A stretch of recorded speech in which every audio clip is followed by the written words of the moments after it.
All right, let's get this over with.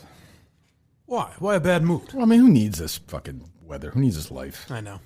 Really? I mean, we're not going to talk about weather. There are people all around the country, around the world, eating cheese all over the world today together. I don't want to get in the way of that. It was a harrowing venture for me this morning. I got dropped off down the street. How far down the street? Not that far, but far enough that I was a little confused. I was taken out of my element. Did you find it okay? I was. Eventually. Did you have to text Steve? Or? Eventually I got here. No. Oh. I did bring up Google Maps, which informed me I was 1 minute away. So I knew I was... It's not so bad. Somewhat safe. Yeah. I saw somebody Google Map and tweeted us yesterday that the Red Robin is 1 minute walk from Chick-fil-A. It's funny you say that. So it turns out we were right. I've got some more details on some troubling details. Oh, really? Oh, one second. One second before we get to that. Well, you texted me the park right there, right? No, just behind where I park on the side street. Okay, I don't know where you park. Right on the side street. That's your little blue car, right? Yeah. So I'm behind it. That's okay. fine. Yeah. Right? Okay. But why do you assume I would know where you park? I think I'm like walking around? Because you did. It was a correct assumption. No, I just took I saw a little blue car. I assumed it was yours. But I just figured you'd be better off parking on a side street than having the plows lap snow up on the side of your Benz. I know, but I'm just saying, forget it. Okay. Okay. Great. Thank you, Steve. That's helpful. Although it seems like I think it is genuinely helpful. We'll find out. It seems like the kind of street there where somebody could take a right and just skid and then smash into my car, though. It's in front of your car. Exactly. They'll hit your car first, right? Yeah, God forbid you splurge for a car. Protection. Jesus. Well, that Honda Fit is very valuable. It's unbelievable. It's very reliable. It's unbelievable you fit in that car. I love having the stick in the It is a big snow. man in a tiny car. It really is. Don't you think? No? I've got a good feel for it. It's a nice standard transmission. It's excellent in the snow. Good. Okay. We'll let's do, we're doing Milton's first today? They're first? Milton's may not be impressed with Steve, but they're impressed with the response from the Minna fans and Mincels to the Black Friday promotion. They decided to continue the special 20% off your total purchase promotion for Cyber Monday week. All week long they're with us? Yes. Wonderful. Don't miss this opportunity to fill all your winter and holiday party needs. Again, you go into a holiday party, if you're stuck going one of those, we know you don't want to go, but look good so everyone can say, oh, geez, he looks good. Like, God, is that what they'll say? Looked like a fucking schlub last time. What happened? Oh, he went to Milton's. Oh, where's that? Oh, it's in Chestnut Hill Square. It's in Braintree at the Social Plaza. I'd like to go there. They should have more stores. I'd love to go to those.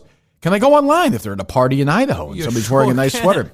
Fucking A, you can. You go to miltons.com/Kirk and you get that same 20% off for all the clothes at Tommy Bahama, Vineyard Vines, Ralph Lauren, Kenneth Cole, my guy Johnny O.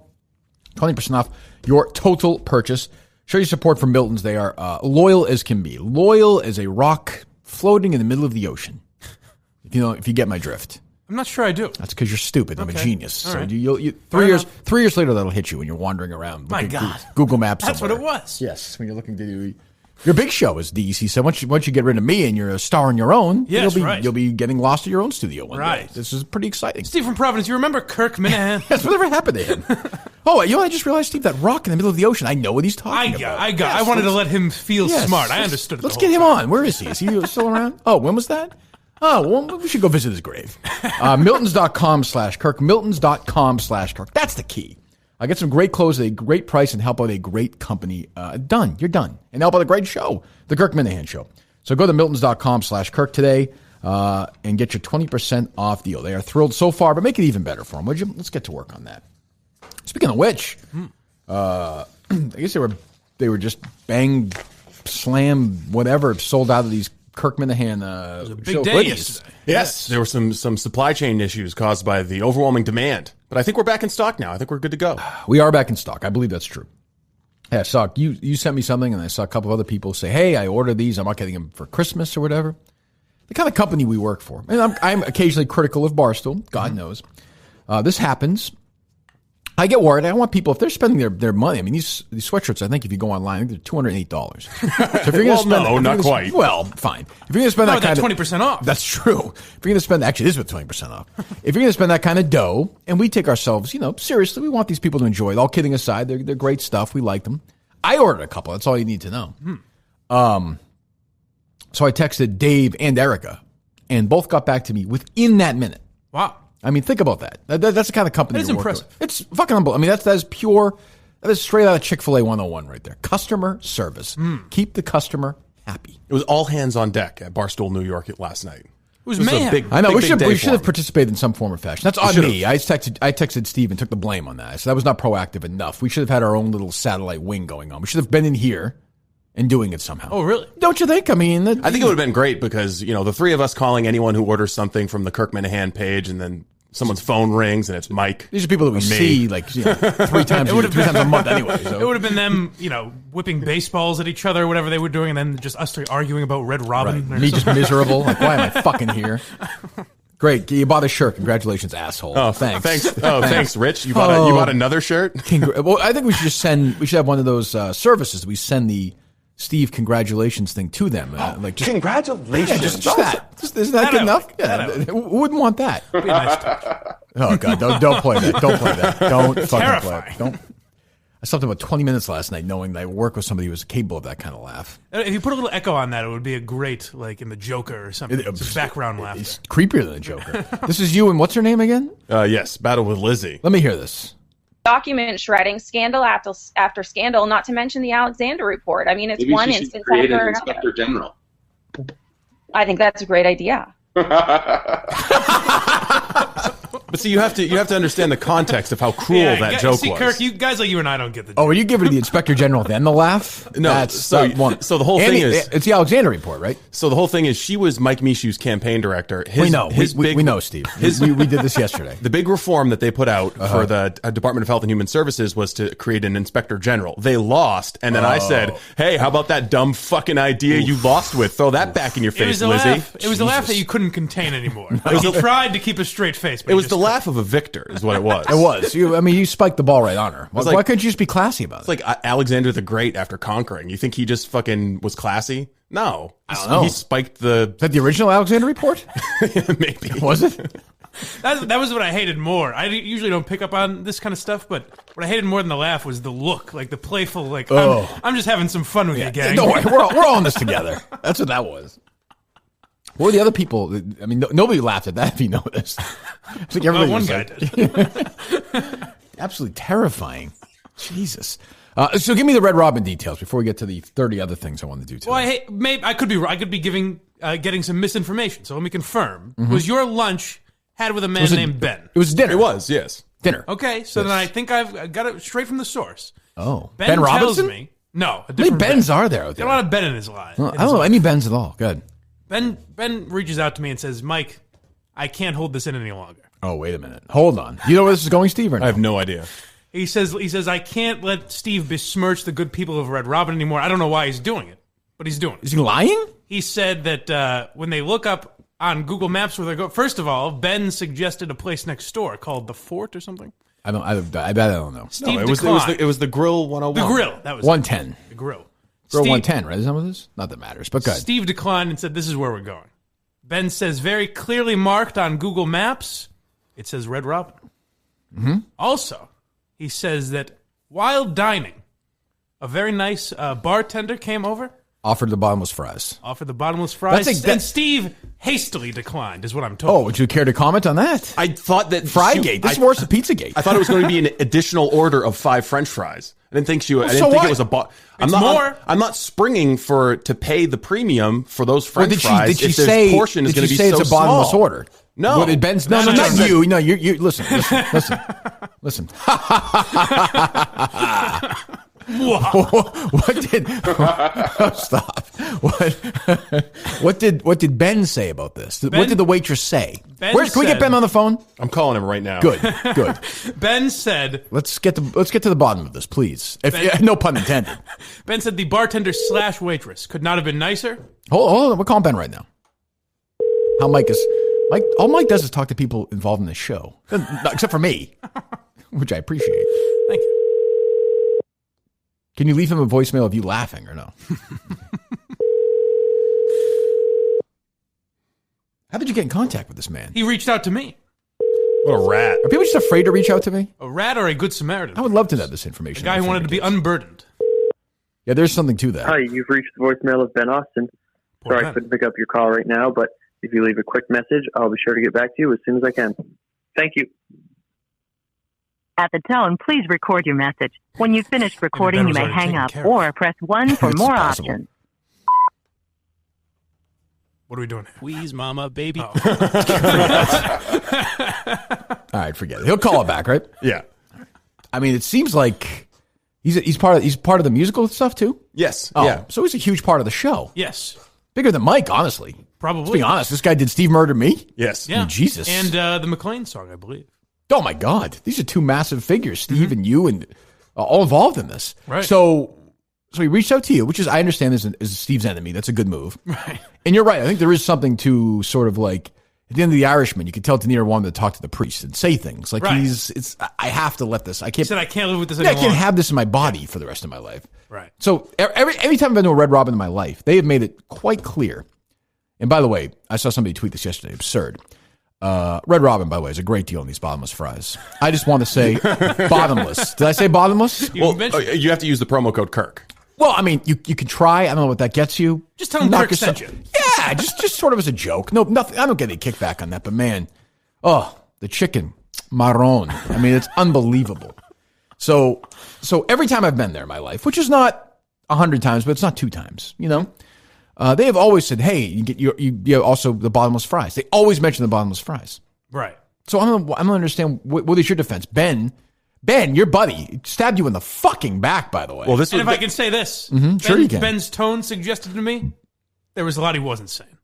Oh, I'm sure. You know, there's only so much that's, right. That's what really troubled me. Well, it's sort of like when you break them for the first time, they'll only say so much the first time. Exactly. Yeah. What do you have to say about Ben stabbing you in the back like this? it's troubling. Yeah. But it was not my experience that they advertised well the name of the restaurant or the bottomless French fries. Said it couldn't have been clear. Well, I don't know many places that advertise the name of the restaurant well in the restaurant. I mean, I'll also say that I was distracted.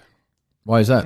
Because I was building up my phony rage for Dave Cullen. Oh, and you have the haircut on your head. Yes. That's and true. the whole tennis thing. Yes. Okay, so maybe you're willing to say that you're wrong.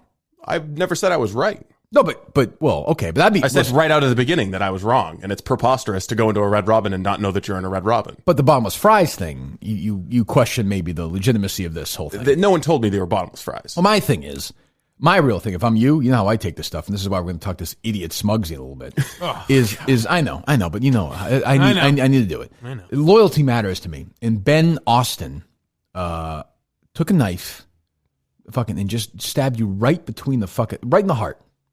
Right now, he didn't even do it in the back. Looked you right in the eye. Well, I guess it wasn't the back. He's on T Mike. And this is a guy you broke fries with. 5 of them, but still, you know. But he could have had plenty more. And by the way, I'll say this. I don't believe there were 5 French fries. There's no fucking way. No. 5. Of Where's course there ever been not. 5 No, French fries? Sprinkling French fries onto his That doesn't plate? make any. Would you care to correct that? It was a very small portion of French fries. Are you saying it's more than It 5? was a very small portion. Was it 8? See, he's It was a unraveling. very small portion of French fries. How many- Too small for a man of my size. How many do you think it was? It was inappropriate. How many do you think it was? You had I'm a not whole gonna fucking number. pizza that day already. I'm not gonna pin down a number, but it was an inappropriate You had number a of French fries. $25 pizza You already that day. you would have looked at those French fries and had the same reaction to me getting out of the fit. Like the fries didn't match. No, the my man. reaction would have been, "Hey, I'm at I'm at Burgers and Brews. I understand that I am allowed more French fries, madam or sir. Could you please furnish me with said French fries?" Well, I'm not a Red Robin vet. It was the first time I'd ever been in a Red Robin in my life. Another Robinson who's claiming lying with their service. We should tell them the truth, I guess. I never heard anyone have to say that. I have never been. I have never been to a Red restaurant in my life where I've ordered a hamburger. You ordered a hamburger, Yes. and I got 5 French fries. No. Never. That not would be one an inappropriate time. amount, yes. They're steak fries, I understand, but 5. I'm picturing 5 steak fries. They weren't even piled. They weren't even piled. they're- All through the French fries, you could see the bottom of the basket. It was a shocking. I looked at the plate and I was like, "Why the fuck don't I have more French fries?" It Well, was if you're that shocking. upset Like about Ben's it, take-offs. why didn't you call I'm her? not a complainer, Kirk. But she came over and offered. So Ben said that she came over and offered the fries, Yes. and you thought that was He an said additional hastily. charge. He Yes. said, hey, listen, broad, we're having a conversation. I thought Beat you it. Well, is Ben a was like, fucking, "Hey, is would Ben you a like fucking another idiot order too? of Does French he not fries?" know about the bottomless French fries? Well, it's not Ben's I mean, responsibility. there are again. Hold on, silence, please. Bottomless French fries at Red Robin. Right. There should be no bottom. They're offering you again. I don't have a fucking any skin in the game. I'm just saying. In the desserts, Right. yeah, that's D for delicious. Yeah. is all I'm gonna Those say. 5 French fries were good. Yeah. I'll also say I can't be too mad. Right. Very good. I can't be too mad at Ben because he did pay for my 5 French fries. Well, there you go. So you were mad about. So you were concerned about Ben being charged more. I didn't know he was going to be paying for them until. Well, do you think after by I Ben declined the paying extra for it, I'll orders. ask this. Do you think by Ben paying for it, he's kind of allowed then to talk to Mike about it? Or Yeah, yeah. Oh, so you're not upset at Ben? No, I'm not really upset with him. I just say the fuck we having him on he for might then? he might not come up from come back from Madawaska. Oh, is he going? Yes. Oh. I think Ben was worried that this waitress might not get a tip after Steve's outrage. Oh, I've seen Steve Tip. Not impressive. Not great. No, he's Really? like a 5%er. Yeah, not That's good. Not false. That not is good. absolutely false. Typical small town Maine That's a thinking. total lie. That's That's a total lie because you've never seen me tip because you always pay whenever we go out to eat. What does that say about me? Says that you're a good guy. I always Pure thank class, you. and I'm a big time tipper.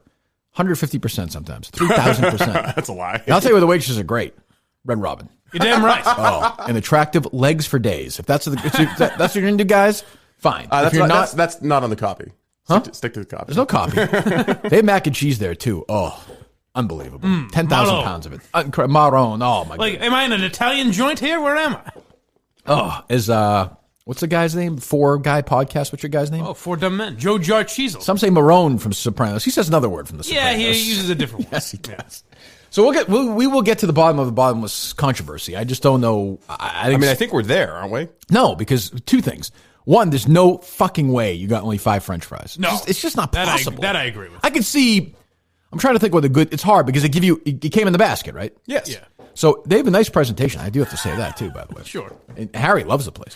But I'm picturing the basket. 5 would look absurd. I could see Steve getting 8 or 10 and being upset.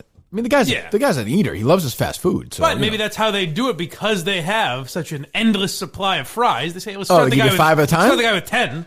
And we'll see how That's that true. goes. That could be the way they do it, but if that's the case, they need to advertise them better as bottomless fries. they're doing That's all I'm fine. saying. Don't leave them alone. But you had that whole pizza already at that point, right? Yeah, Now that's impressive. I mean, Jesus That's an Christ. impressive day of How much you have to eat? a lot. You're not growing. Because he's in relatively good shape. I wouldn't expect him to eat like that. I saw him panting the other day. Tennis said that. I mean, the shape is fine. The conditioning There we go. could use Yeah. some work. Again, I was out there this morning in the snow running. I'm getting ready for Thursday. I'm ready. I am ready. Ready. I'll tell you who's not ready. Who's that? Oh, Jesus. I don't want to get into that He idiot. called me in a panic yesterday. No, come on. Well, it wasn't even so much a panic. I think he has it under control, but he did this weird thing where he called me, and this is what happened. So I say, hello. That was my contribution to the conversation. Why do you answer the phone when you see that name? I'm curious. And henceforth, this is all Dave Cullen talking.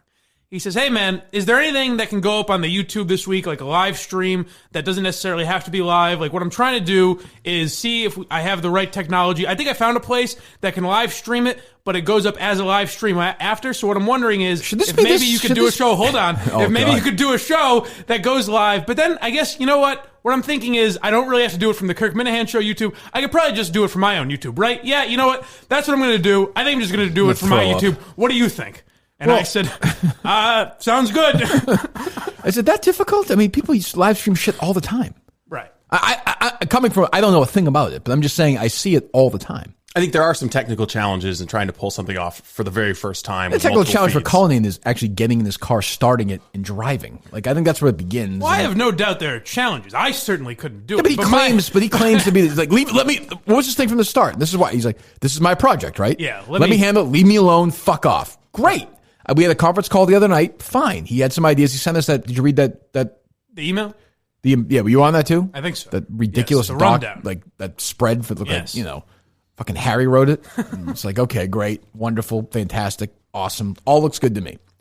And then now he doesn't know what to do. Well, I think he does. See, that's the thing is he talked to. He wants had an to test entire conversation with wants what, himself. Steve? He wants to test it because you understand that this whole thing is an advertisement for Cullinane Inc., his audiovisual consulting business. Great. So if this goes poorly, it reflects on his ability to work for guys like Rich Mandarin. Well, it's going to go poorly. He's running it. I mean, I want it to go poorly now. That's going to be fine. Either way is fine. If it goes great, awesome. If it goes poorly, better. I mean, he did a good job in July when he was in here filling in for me. He did very well, I thought. Yeah. But I mean, the This thing is live sports. Well, I understand. It's a little bit more sure, intense. I understand. He's It's a more his regular Moon nerves that Arledge. it will go poorly. But my thing is he didn't just volunteer for this. He was like, this is fucking mine. Leave me alone. This is my project. So that's true. So it's sort of like, well, okay, then do it. What are you calling a fucking blind guy for? The capability needs to meet the confidence. He just needed a pair of ears to talk into. All due respect on National Disabled Persons Day. That's right. Which I think it is, right, today? I don't know. I know the Pope is tweeting about He it. hashtagged something, which is weird. Yeah. It's my guy. The Pope? Maybe I'll turn to religion. Turn to Christ in this time. You're a little old for the Pope. I'd shave that beard if I were you. Sorry, I'm sorry, Steve. That's not appropriate. Pope and DEC got a lot in common. They do. they certainly do. Is that right?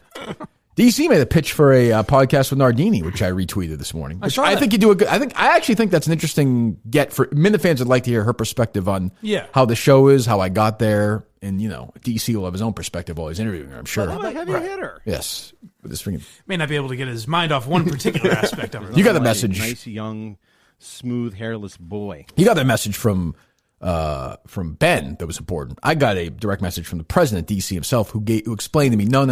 This is what I was talking about on my podcast with that dog story with the. Oh, okay. I was like, oh, thanks. It was like 14 hours later. Thank God. Like, oh, good. I've been thinking about that all day. Thank you for that clarification. In fairness, you might have been. That's something I could see you thinking about all day.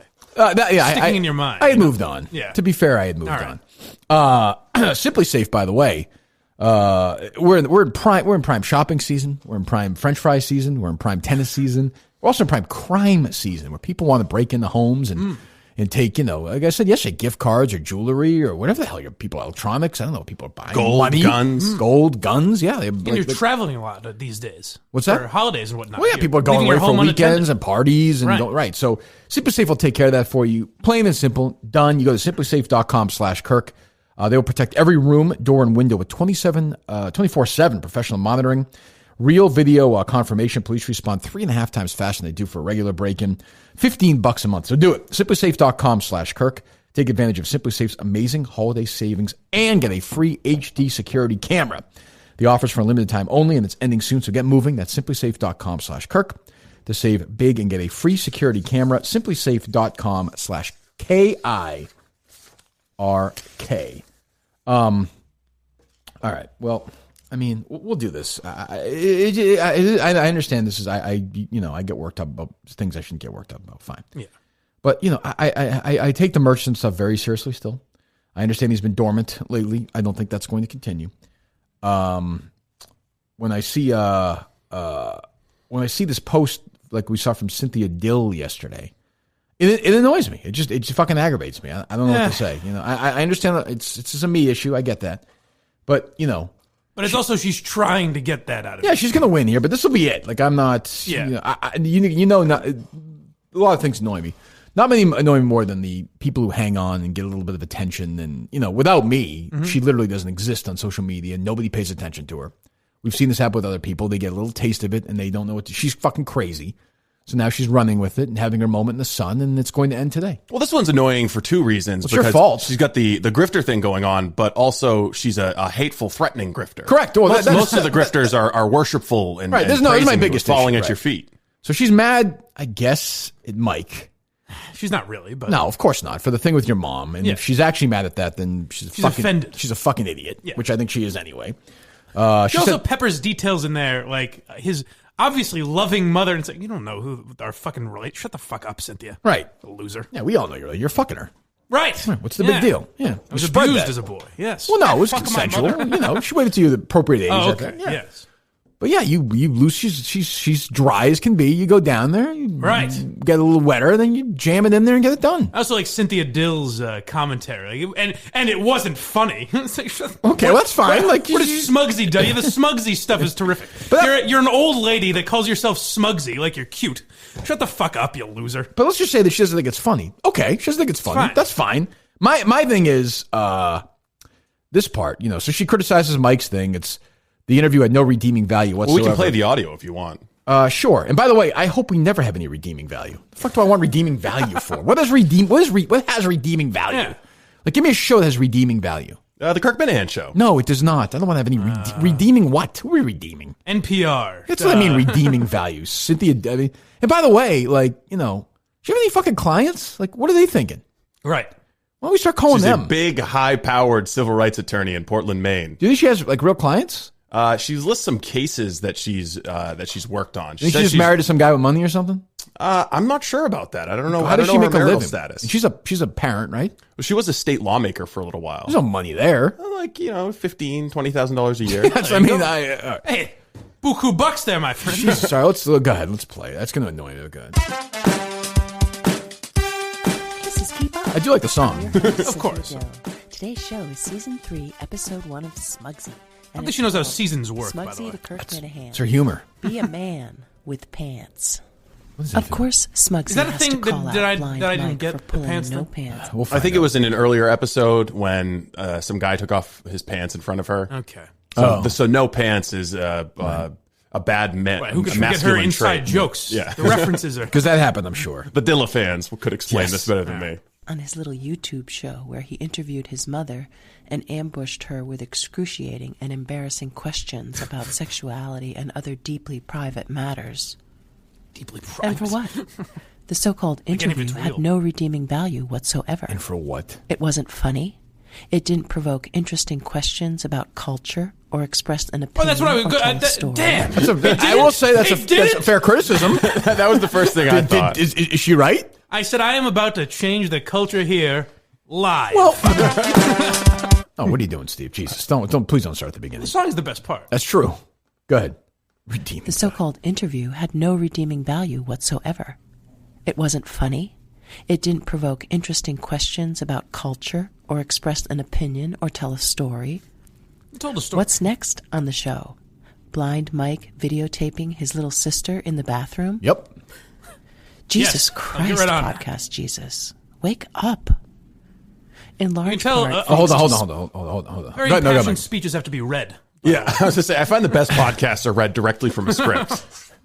Video. I mean, first of all, why am I even? But I mean, like, Right.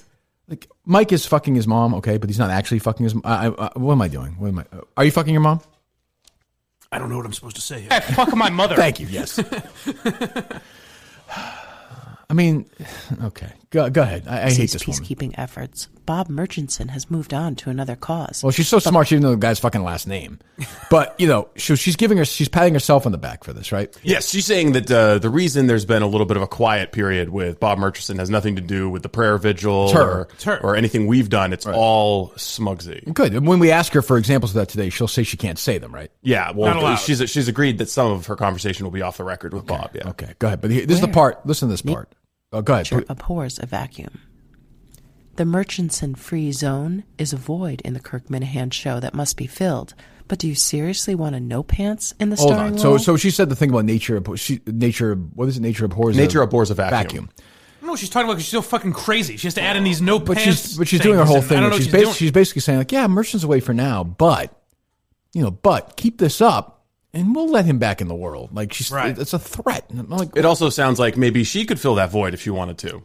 right? That's what it sounds like to me. Knock yourself out. I mean, first of all, like she can do that. First of all, she's not smart. She's crazy. Like she's not smart to do that. She's more Riccio than Murchison, But I would say that if she does that, we have some evidence against her. We're like, this is a person who on our show made podcasts about us and whatever. I mean, she wants to go to war. Fine, I don't really care.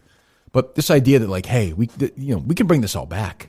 We can bring it back. Right. Like what's the fuck?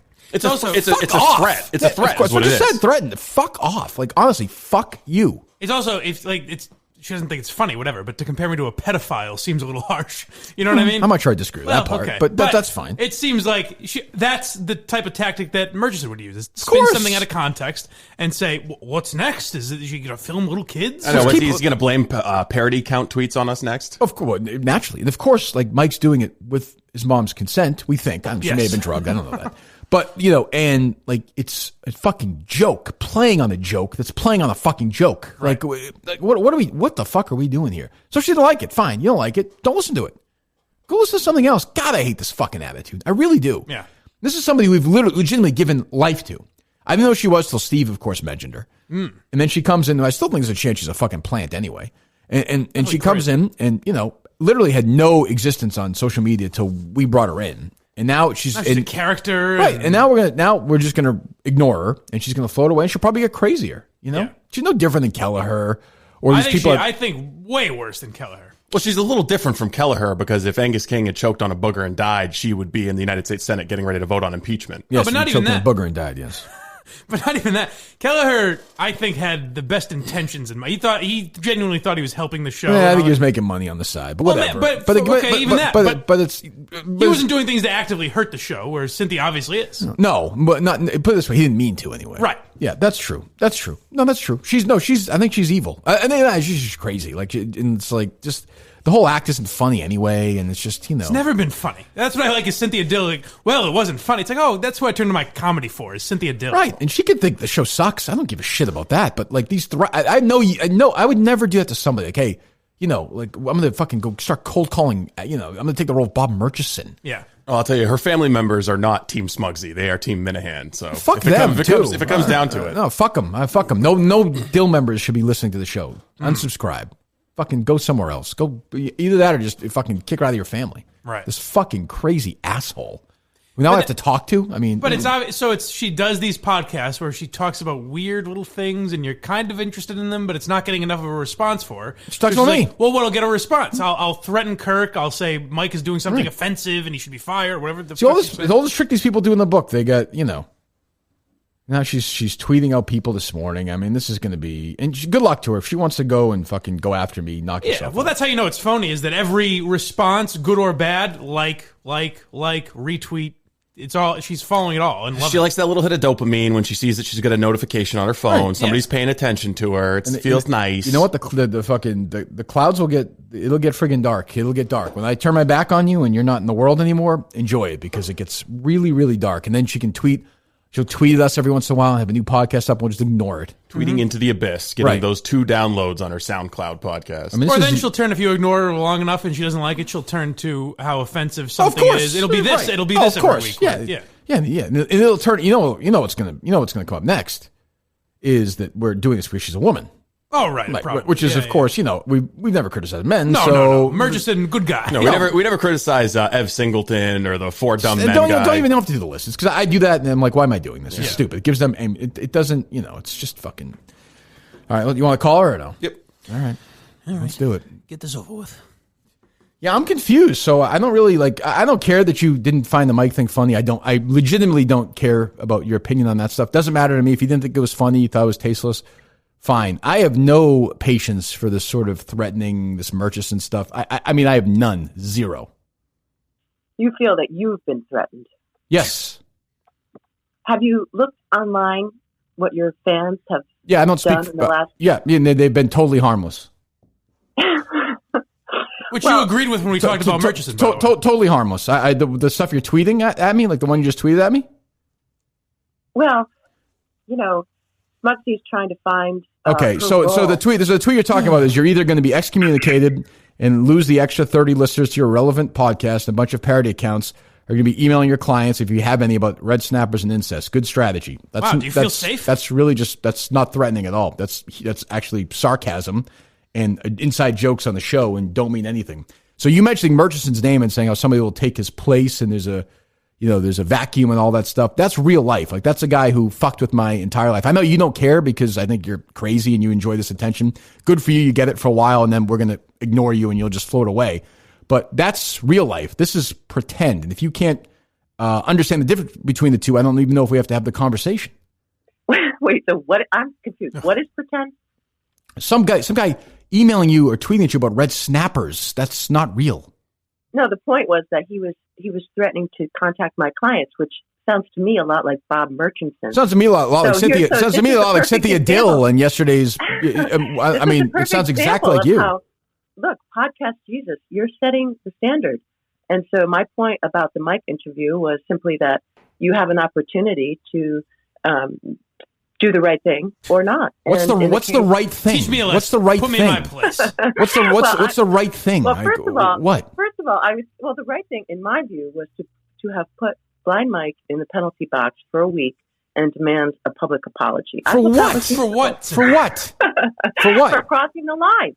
Whose line? Well, hold on. First of all, what are lines? And secondly, he did it with his mom, which is an inside show joke for months. She was fine with it. To me, it's almost sexist for you to say, oh, we went after this woman. She can't defend herself. Yeah, she's this poor, helpless woman who can't defend herself.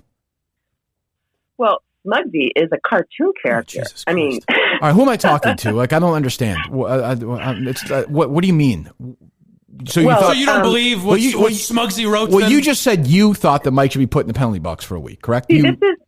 See, in my view, this is the existential question facing the show. Fuck my mother. So what are you going to do? What are you going to do now that Bob Murchison isn't there? And my point was simply, I don't think that Blind Mike interviewing his mother about, various private things is really okay. Well, but you're not. Smugsy is on your side. But I don't care what you think about that, though. I don't care. Like I do my show. Well, Smugsy doesn't care what you think. That's the point. Well, here's the small, just a little difference. Is if Kirk Minihane turns his back on Smugsy, nobody gives a shit. Like Smugsy will be gone. So, do you think Smugsy gives a shit about you? No, of course not. Well, great. Stop talking and writing about us. Yeah, then go talk about somebody else. I mean, my guess is that you didn't exist on social media essentially until we gave you life, and now we'll take it away. No problem. But I don't like the threats, the Murchison stuff. It's just chicken shit, lowbrow, typical sleazeball, lawyerly asshole moves, and I have no patience for it all. None. I think it's a fucking asshole thing to do. I should be fired or penalized in some way. I have no patience for it. I think it's abhorrent. Honestly, I do. The fact that I brought to your attention a void in the show. Now no, that's not what you said. And second, and you're taking some victory lap from Murchison, like you had something to do with it. You didn't. Well, I think that I did have something. Okay, so tell me what you did then. Exactly. Lay it all out. Go ahead. Just make it. Go ahead. Go. Well, like for instance, if this was a trial, there would be an exhibit that shows a timeline. And when I was invited first to the show by Steve, there was an ongoing conflict with you and Murchison, as everyone knows, because he immediately contacted me. I'd never heard of him. I'd never heard of you. And thereafter, I had dialogue with him via email and explained to him that he didn't get it, that he was, barking up the wrong tree, that you weren't, in fact, anti-trans or misogynist, and that, in fact, you were cultivating a community online of, like I had said, men who are exploring issues of sexuality. And we had some, like I said, back and forth. I also said publicly on the show what I thought was his altruistic motives. And in my view, that contributed to his, going his own way. Well, I mean, that's not what happened. That's fine. I mean, you're not going to tell us what was said. I understand that. No, I will. I can tell you what I said. No. But you won't tell me what he said, right? Well, he didn't say really anything. Right. So exactly. So you told a bunch of things. How do you think it changed his mind? You told him a bunch of things that I've told him. Other people have told him for years. He went away. We did a vigil in his town, also in the middle of that, and we did some other things. And maybe you played a role. If that's great, fantastic, wonderful. Awesome. Steve, I think you're confusing correlation with causality, Cynthia. But do you understand how the three of us and all the Minifans could read that stupid post you put up yesterday and say, "Oh, she is clearly threatening to either fill the void that Murchison has left, of course, or get Murchison wound up again." It was a clear threat. Steve, she's going to lie to you. She's going to lie to you. She's going to lie to you and deny it. But that's what she did. She played her little card because no one was paying attention to her. And good for her. She got a rise out of me. Okay. She got to come on the podcast. But I would say to you, honestly, fuck off. Okay. That'd be my 2 words to you. Fuck off. Well, honestly, I think you're evil. You should just go fuck yourself. Seriously. Well, Smugsy, this is. I mean, Jesus Christ. Yeah, I mean, start contacting advertisers. You want to play this game? Smugsy, we'll play the game. We'll go. I have fought with much tougher opponents than you. I'll go all day long. I'll go all day long. You're nothing compared to Murchison. But it's obviously I can go all day. Yeah. I don't even know why we're doing it. It's a joke. I mean, it's just she likes fucking with people, and this is just a typical lawyer. This is why lawyers are total scumbags. Honestly, total fucking scumbags. Wait.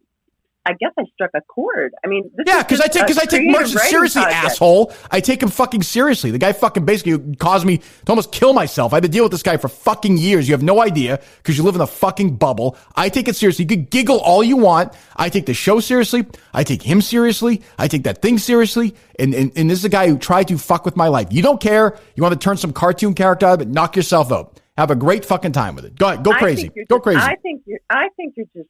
That conversation that you had with your brother at lunch with Steve about Blind Mike, I think you're just using me now as a way to, I made a point, and you wanted to bring the point to the Minifans' attention. What point? She's such a part of the show. You think the conversation? You think I give a shit about Mike's interview with his mom? Who cares? I don't care. Well, the fucking point, crazy. I mean, well, look, you're the one who said I was a P1 on day one, and I simply had an So you know what trying you're talking to silence about. me? No, say whatever you want. I'm going to silence you. Say Well, whatever all you right, want. So I write. Yeah, and I had an issue with it. What are you, dummy? I had an issue with it. In large part, thanks to Smugsy's peacekeeping efforts, Murchison has moved on to other causes, but beware. Nature abhors a vacuum. Large part. Yeah. What does that mean? That was trying to Beware. help What does you. beware mean? Beware means that your show now has to find new meaning. Bob Murchison is no No, longer it doesn't. the He was picture. My point wrong. He's wrong. So what We're are you right. gonna do? Like movie reviews? No, I'm going to do the same show I always did. What are you talking about?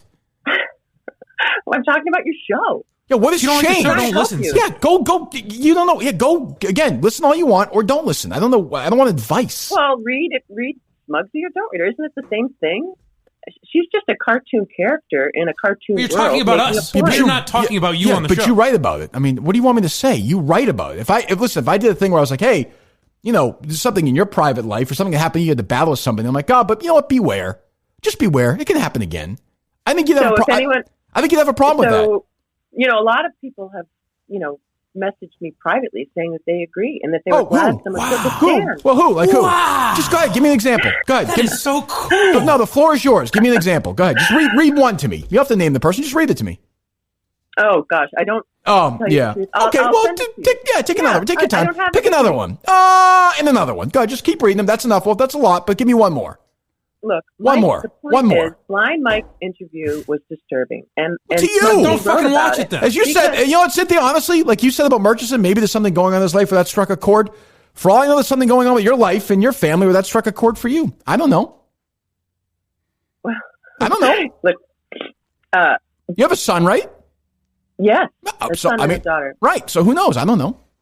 What was your goal with writing that shit? She's got it. She got my it right here. goal was- She wins. The goal simply was I want to complete this Smugsy project. Okay. And, God, dude, she doesn't break for a fucking. Well, you asked the that's why I question. don't know It's why your we're doing it. I don't know why we're doing it. listen, She's just fine. Smugsy, if you know that And she's you read taping it. She's Smugsy- going to release it on her stupid thing first, like she wins first something. episode, Yeah, it's just like, There's Smugsy no has to- breaking her, I don't guess. blame me. That's good. Don't blame Smugsy. Blame No Pants. She has to speak up when she sees. I don't know who No something Pants I don't is. even know. not I don't even right. know what the fuck you're talking Man, No, about. there's never fantasy been clearer world we're evidence living that in. we're still at McLean.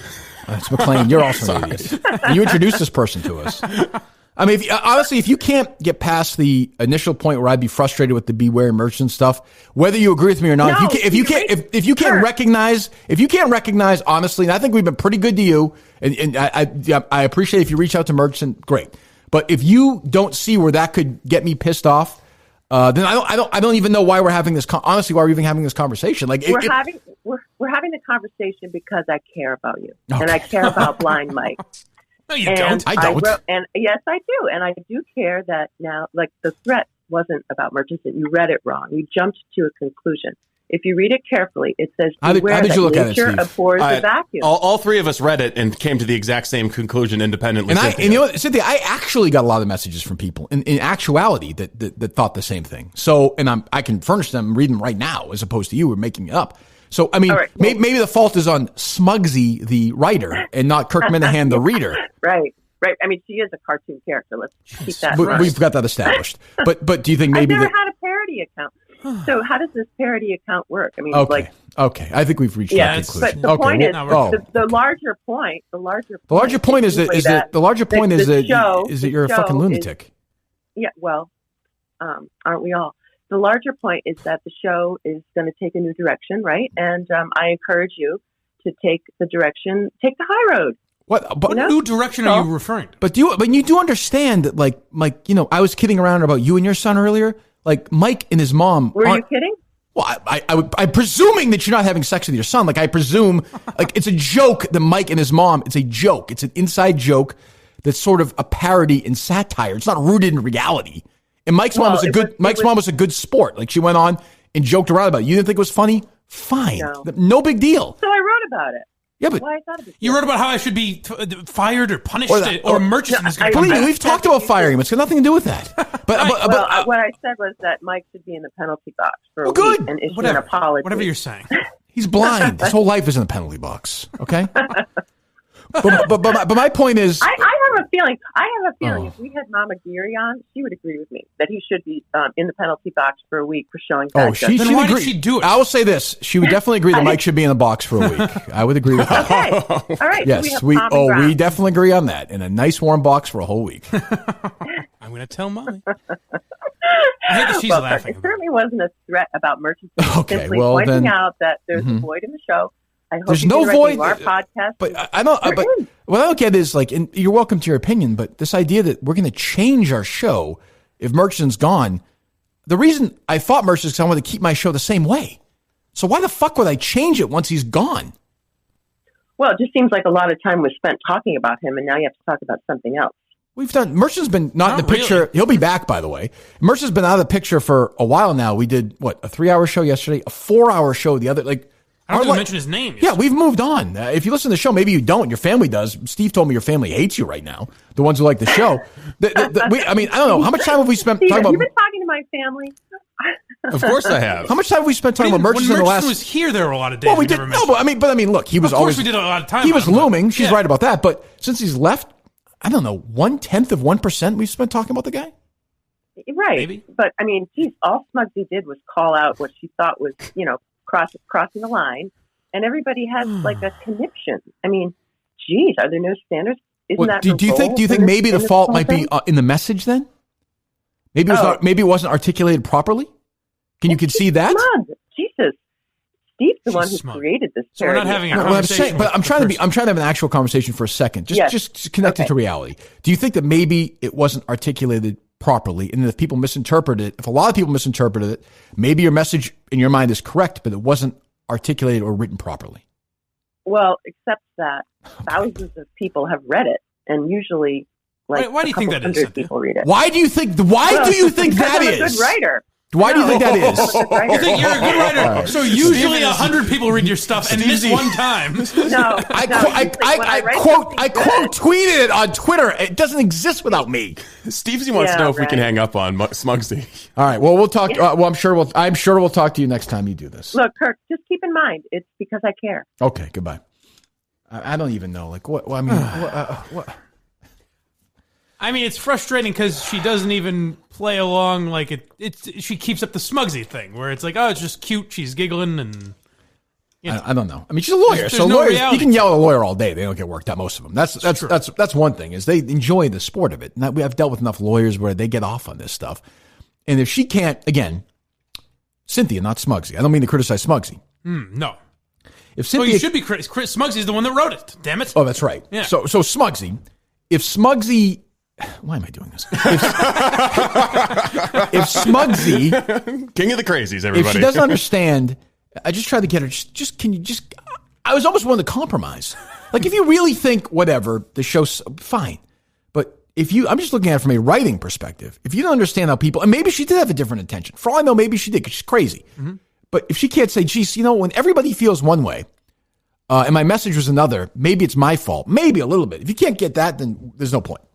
Right. Well, there's no point anyway, but there's no point. But that's not, you're thinking about it in logical. She got what she wanted. This is what she wanted to do. She wanted to fight with you on the air and defend her point. And great. But my thing is I have to do that. I can't, I built my show on that. Right. I can't ignore it and say, well, we're not going to talk about it because we do talk about everything. That's what we do. Whether you like it or not, we do talk about everything. To her credit, though, you did call her a fucking lunatic asshole, tell her to go fuck herself about 7 minutes in, and she stuck around. Yeah, she's got thick skin. No question. True, yes. No question. She's probably a good, loving mom. But is it a thick skin if you're intentionally doing it? Well, you can break, though. I mean, she's Smugsy. She's Smugsy. Yeah, I guess. You know how it is. She's Smugsy. I had to laugh at the suggestion that people would be emailing her clients. You can't email people who don't exist, right?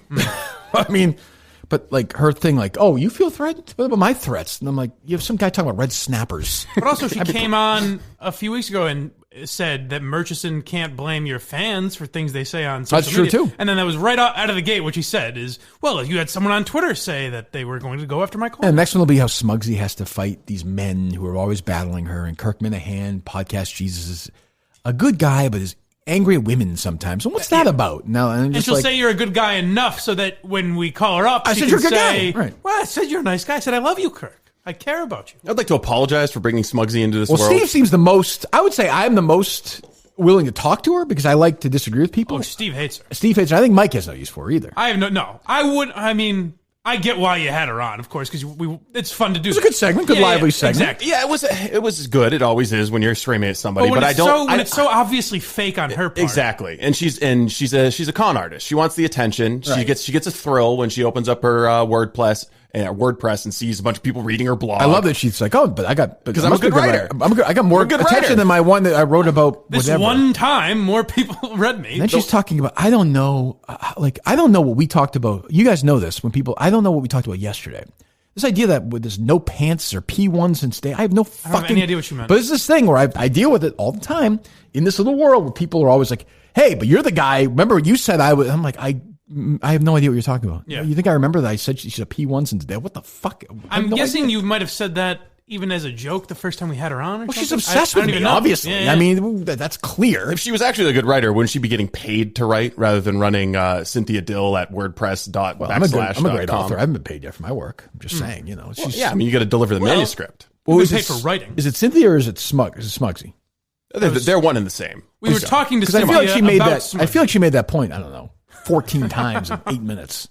Oh, people are going to hate her more now, though, huh? Oh, my God. When does referring to yourself in the third person ever work out? Except for Trump. Well, it's not even. Well, it's not. But it's not even the She's third referring person. to another person. That was Smugsy. Yeah, no, she is. That's her alter ego. That's like when she gets a few beers in her, she transforms into Smugsy. I understand I'm hypersensitive to this guy.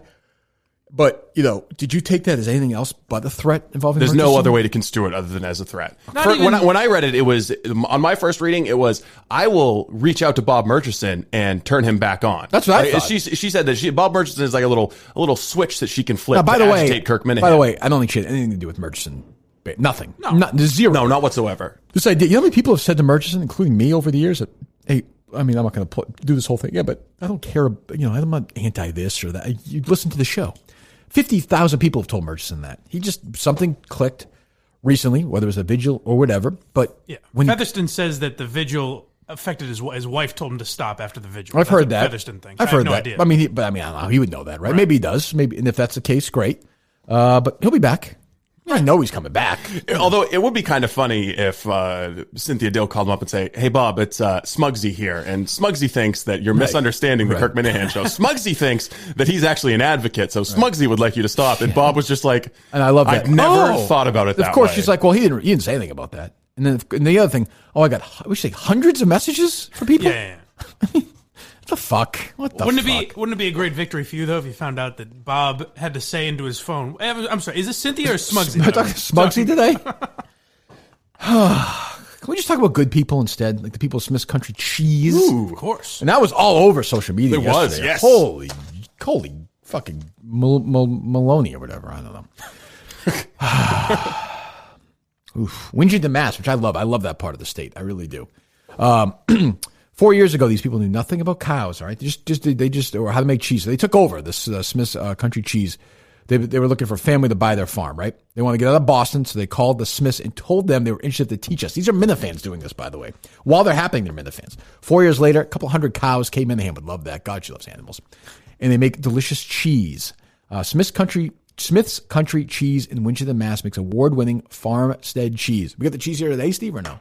No, it'll be on Wednesday. Why are you cheese blocking us? Like, what is there? No, I'm bogarting the cheese. Why isn't there just a lovely spread of cheese? He wants his right pick. His pick of the litter. I'm bogarting it. Did they give you a nice portion? It's not like the fries, is it? No, they gave a very healthy portion of cheese. You don't see the bottom when you look in that box? Yeah, I'm concerned about that.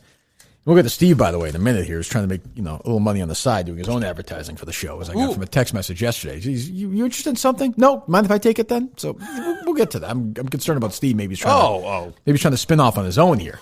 Long way of saying he's not a loyal person. Smith's Country Cheese, Loyal. Family owned and operated for over 30 years. Handmade artisan cheese, hormone and antibiotic free. That's the other thing. It's good for you too. Have you tried any of the cheese yet? I have. They have. Why are you trying this cheese and I'm not? Because they gave one just for me and they gave one for you. Yeah, but why don't I have it? Because we're spreading it out through over the week. So who are you to be the governor? Yours come first? Why are you the governor of this? Because it's my client. Oh, well, it's my client. I'm just managing the promotion. The Steve Robinson show would have them as a customer? No. So it's my client. Okay, it's your client. Go ahead. I'm worried about you now. So tell me about the cheese, idiot. The cheese is fantastic. They have some cheese sticks. You know, you can go and you can buy the mass-produced I do like skim milk cheese mozzarella stick. stuff. You can go buy those, and it's like, you know, a nickel for a bag full or whatever. But it just doesn't taste good. It's bland. It's just like, you can't even, no flavor, no sharpness to it. Yeah, it's like these, on the other hand, too chewy and the texture's weird. These are good cheese sticks. A nice little snack, a little bit of protein, very, very good. And they've got a chili cheese. It's got a little bit of spice to it, a little bit of a kick. They've got some different spices in them, and they've also got the plain varieties, but nice sharp cheddar is what I like. If you're around here, Whole Foods, Roach Brothers, Wilson's Farm in Lexington, Big Y. If your local shop or grocery store does not carry Smith's, make sure to tell them to get it in there right now. Use my name, Kirk. 10% off if you go to smithscountrycheese.com. I saw a shitload of orders yesterday, by the way. Yes. smithscountrycheese.com. Perfect time. Smart advertising. Good job by you, Steve, and by our friends at Smith's Country Cheese. For the next couple of weeks, bang, you get your holiday. You get to send them out. You're going to have a big party. You want, 3 or 4 platters. You go to smithscountrycheese.com. Wouldn't it be great if we got people from different states showing us their Smith's Country Cheese? That'd be fantastic. Well, let's get for all 50 states this time. I understand. But let's get some representation from around the country while we're at it. I got to tell you, it's a small thing, but I really appreciate it. On each type of cheese, they print what temperature it's best served at. Ooh, it's a small thing, but I really like it. You, yeah. 10% off all gift boxes. smithscountrycheese.com. smithscountrycheese.com. Use the online code KIRK, KIRK, 10% off all gift boxes. So there you go. Oh, we didn't do our Simply Safe, second one, right? Oh, we can do it again later at the end. I of got the a text from Steve yesterday. No big deal. He's like, "Hey, interested in this particular thing? Because I don't want to give away the fact that you're bringing it up suggests that it's not no big deal. That it is in fact a big deal. When I say it's no big deal, it means it's no big deal. yeah, of course. Just let it. That's what I found. Plain as it lays is my attitude. And I'm like, no, it's for a LASIK company, right? Yes, which is fine. Well, hey, wait a second. What do you? I don't like Fix that. me. If they're willing to do that, and it's a success. All right. And I said, nah, it's okay. She's like, do you mind if I take it then? I'm like, sure, but is that? Well, it's not so much of a taking it. There's no offer on the table. I'm reaching out trying to find a LASIK company to sponsor, and typically they want a testimonial, and it has to be someone who talks on the show. The first candidate would be you. Hey. I don't. True. Well, I mean, if you're a candidate, we can try it. I don't. Let's find out. I mean, we could try. We could find out. Wouldn't that be funny if that's all I needed? all this time later. But you can do it, Steve. That's fine. But it seemed like you were very. It seems like you want it. You're doing this because you want that surgery. Oh, I do. Okay. So you're doing it now for your own benefit. Well, no, I would probably pay for it. You would? Yeah, I would pay for it, and then we'd have the advertiser. It's either that or you give them free advertising for the amount of the surgery, which would be basically me asking you to pay for my LASIK surgery. So I would the whole thing seems strange. I would just pay for it out of pocket, and then they would advertise on the show. But you get the deal. I would be risking, becoming a second blind person on the show. Well, since we're going to maybe advertise them, it's an extraordinarily low risk, correct? It is an extraordinarily Virtually low risk. zero risk. It's a high enough risk so that the first thing Kirk responds is, "Nope, no fucking way." Yeah, I just don't want. I'm terrified of that. That's a me thing. Like right. Jerry did it. They tried to get me to do it. I didn't want to do it. Like it's not my thing. And I've heard of a million success stories. So yeah, I don't know. I mean, lasers on your eyes. I can see why you're heaved out about it. I immediately started looking up the negative side effects of it, and I was like, "Is Kirk onto something?" Steve is really selling this client hard right now. The best salesman in the business. Well, you should go for it then. I got no problem with that. Okay, yeah. So it's my fault. Just trying to hustle up some clients, man. I appreciate it. Boy, that'll really be a slap in my face. What's that? You guys are getting better vision. I kind of appreciate that. That's true. Maybe I will do it. The show is paying for you guys to have better vision. I've never seen better in my life. Clear as day. Could you print off these stories with smaller font? I guess worse and worse every day. I like to see Mike just wandering around this morning for that 1 minute. I knew you would have liked that. Why didn't he just let you off here? He goes, here, all right, and everything's covered in snow, so I just go, yeah, it's fine, and then I get out and realize I don't know where I am. Is there not something on your Uber that lets them know you're vision impaired? No. No, I don't think so. You think they would develop that? Like if you're hard of hearing or something, that'd be a good thing for an Uber driver to know? It's weird, because you don't want to say it to the guy either. It's kind of weird. Like, hey, I'm blind. Sometimes I do. You do? Sometimes I go, hey, I'm legally blind. Do you mind telling me, is this the right side of the street or whatever? Oh, good move. Yeah. Nice. I'm going to start doing that. I used to just say, I need I don't have my glasses on. No. Why don't you start wearing glasses, like regular glasses? It'll make you look smarter. I've thought about that. Like non-prescription, like the way the NBA players wear them after games? If nothing else, so people stop saying, like, right. Whoa, you looking at me? Or, some of those guys wear them with no lenses. No lenses in them? Yeah, go with that move. I like that. Yeah. That is hip. What was I going to say before that? I forget. Yeah, so, all right. So, I mean, I think we've wrapped up Smugsy pretty good. Yeah, I think so. Until the next time. Hey, maybe she'll have a lot of. Maybe people will be flocking to the Smugsy cult. Yeah, maybe they'll leave us. Yeah. Who knows? Go for Know. it. Boy, I got heated though. Jeez. What? Any updates on any Madawaska updates or no? We're good. Yeah, I guess a few updates. We're pinning down the menu for the Lakeview restaurant in St. Agatha. This is where I think I can be helped. I'm interested in this. Okay. What do we got? So we can have technically anything we want. Now, keep in mind, you're a bit of a food snob. Yeah. I want common American grub. I like comfort food though too. That's what we're aiming for. That's comfort what food. Yeah, I want something to make people's bellies nice and full. It's going to be like roast pork, prime rib, like roast beef. Yeah. Okay. Oh, that's okay. All right. Very large. You know at the end like at the end of the buffet where the guy's sitting there and he's cutting off that big hunk of meat. Yes, We'll have a little bit of that going on. Oh, so you have different options. There'll be some there? roast potatoes. There'll be a like pasta a nice option. There's going to be a bunch of different options. Like a nice little prime rib with a little bit of pasta on the side. A Sounds roll. Sounds like we're gonna have a spread. We're gonna have a big buffet, and there's gonna be something for everybody. But here is the addition that we're exploring. Oh boy. Is a food truck to complement the lunch fare that we'll be having. So that the truck come right on the ice. There's actually a big municipal parking lot that's very close to where we'll be fishing because we're gonna have basically probably a size of the ice that's 2 football fields where we're going to be spread out with all kinds of traps, and we'll have the camp that Travis has as one base camp, and then the parking lot. Travis has been very active on the Minifan Twitter thread. Yes, he has. He has. Some would say too active. Go ahead. Not me though. Not me. I think I've talked to that guy as well. Jesus Christ! Is there anybody you don't talk to? I talk to anyone who wants to. Talk. Well, I'm saying if you were living in Madawaska, you might be a little more active. I get no problem with Travis. No, we love Travis. I'm kidding. So we're might have a food truck coming in that will be just an additional food option for people. Try to lessen some pressure in the kitchen just in case there's any kind of what's the expense for that, issues. Steve? Nothing. We're not going to be paying to have them up there. Really? They'll be. What the food? They'll be selling food.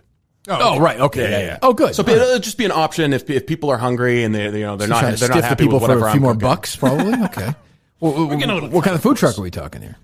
It's just, I think it's like French fries, hot dogs, sausage, that kind of stuff. Pretty good. Hopefully they have enough French fries. I like the idea that it'll that's just true. A little option on the side. They might be able to pull out onto the ice. I like that. The idea of the truck right on the ice. It depends. It depends a lot on snowfall conditions. Yeah. But no, the ice will be so thick you could drive a tank out on it. It's probably like that now almost, right? I would imagine they've got at least 8 inches. They had 18 the other day. No, not snow, ice. 8 inches of ice? Oh, ice, yeah. Ice, they probably got, that's yeah. So by February, it's going to be. The real question is whether we're going to need auger extenders. I mean, that's the question that we should all be asking. The answer to that is yes, we will need auger extenders. I think, don't you? Yeah, well, I mean. In your experience. Well, I mean, the augers need to be extended. That's what I always say. But in general, I like always extended augers. One of the solutions is just to bring a chainsaw. But the problem there is that the holes get large enough for, a wandering blind man to fall through. I don't see that as an issue. But how wide is it? I mean, how wide is the circle? Usually about 8 inches.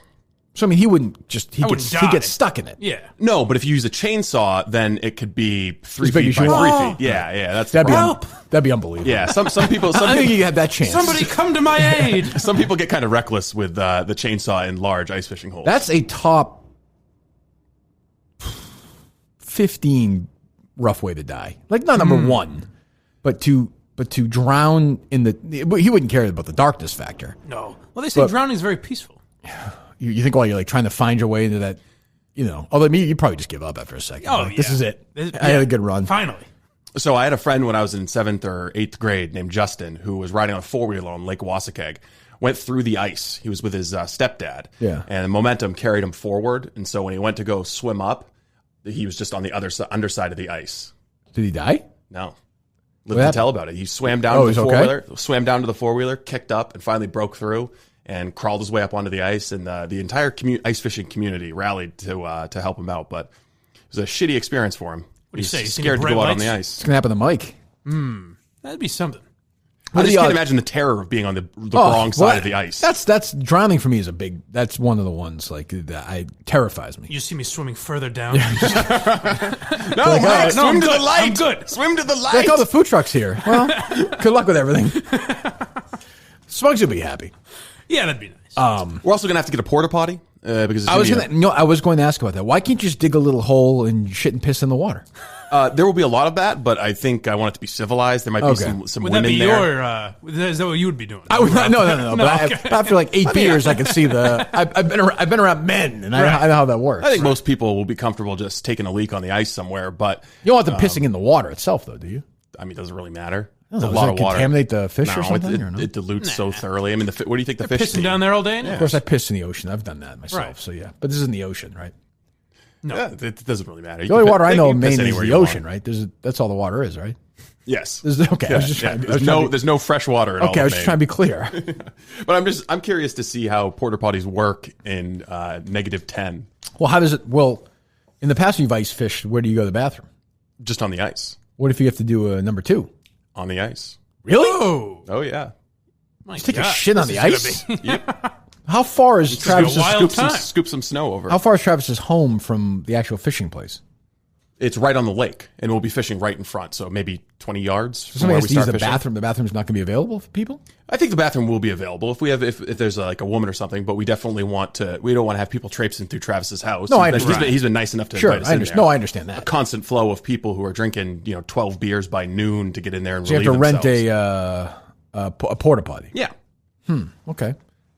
I always see them when the people doing construction. One of the big ones is a throwing depot, and I laugh every time I see that. I have to admit, I kind of giggle. You know what? They're number 1 in the number 2 business. Correct. That always makes me laugh. I like that. It's almost as good as your joke to your barber. I do like that. I'm a few weeks away from that, but I am looking forward to that. Yeah, it'll grow back. Maybe it won't. We both kind of laugh. Either way. Yeah, we both kind of laugh, and then he'll say something about whatever the sporting event. He loves sports. This guy. He's a great guy, but he'll just be yapping away. It'll be the most generic sports radio take, and I'm just but the thing is, like, if you had told me 25 years ago the Patriots would be 10-2 and people would be complaining, and then we both laughed. That's a good, because we both were there when they were bad. Yeah. So there you go. I just got another or a postcard from the barber from last week. What? What'd you give me your address for? It was a comprehensive paperwork filling out process. Postcard? Yeah, send me a postcard. Why don't you give him a fake address? Hey, thinking of you, miss you. Why don't you give him a fake address, you shithead? It's not in me. It's not in me to deceive someone like that. They sent you a postcard. Yeah, send me a postcard. It's I'm a trying to get your little business customer back, loyalty. Yeah, a little customer loyalty thing. Re-traumatized all over again. Do I believe that story? I'll bring the postcard in tomorrow. Well, I'm just thinking when it was. It was Wednesday. It was Wednesday, Tuesday? and I came home Sunday night to find the postcard. Well, but there's no mail on Thursday. There's no mail on Sunday. You know what I'm saying? Right. So he sent it to you right away when he was done? That's a good job by him. Very prompt. It is, yes. If only he was as good at cutting hair as he is at sending I feel like your $80 worth. I feel like you have to go back now. I feel like this has to be your guy, no matter what. Nope, I got a guy. Steve, you're back. $80. Jesus. You got my letters. God.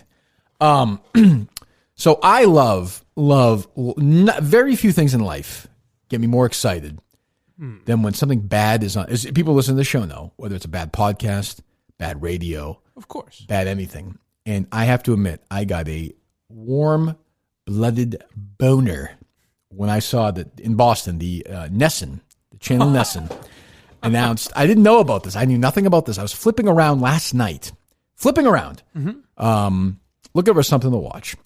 And I saw something on Nesson is it called After Hours? It's called After Hours. And how did you miss it? I mean, they've been tweeting about it for a very, very long time. And it is they had Brad Marchand, who's a Bruins player on there. Pretty good.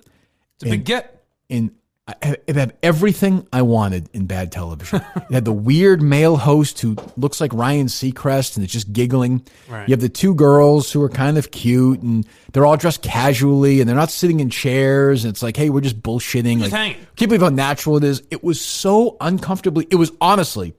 Did you watch this segment? I didn't get to watch any of it. They don't even have it up online. Oh God, they don't have it yet? I've got one cut with Jerry Remy. But if you go to their page on Nesson, it's like an error. So I went to their Twitter account, right? And I'll just say this: people might know, they asked Jerry Remy what you should do to your mother-in-law. This one is from Shane from Portsmouth, New Hampshire. Dear Jerry, my new mother-in-law is a terrible cook. This past Thanksgiving, I was miserable and did not enjoy the festivities. Hold on. Jerry Remy's son murdered his wife. killed his wife.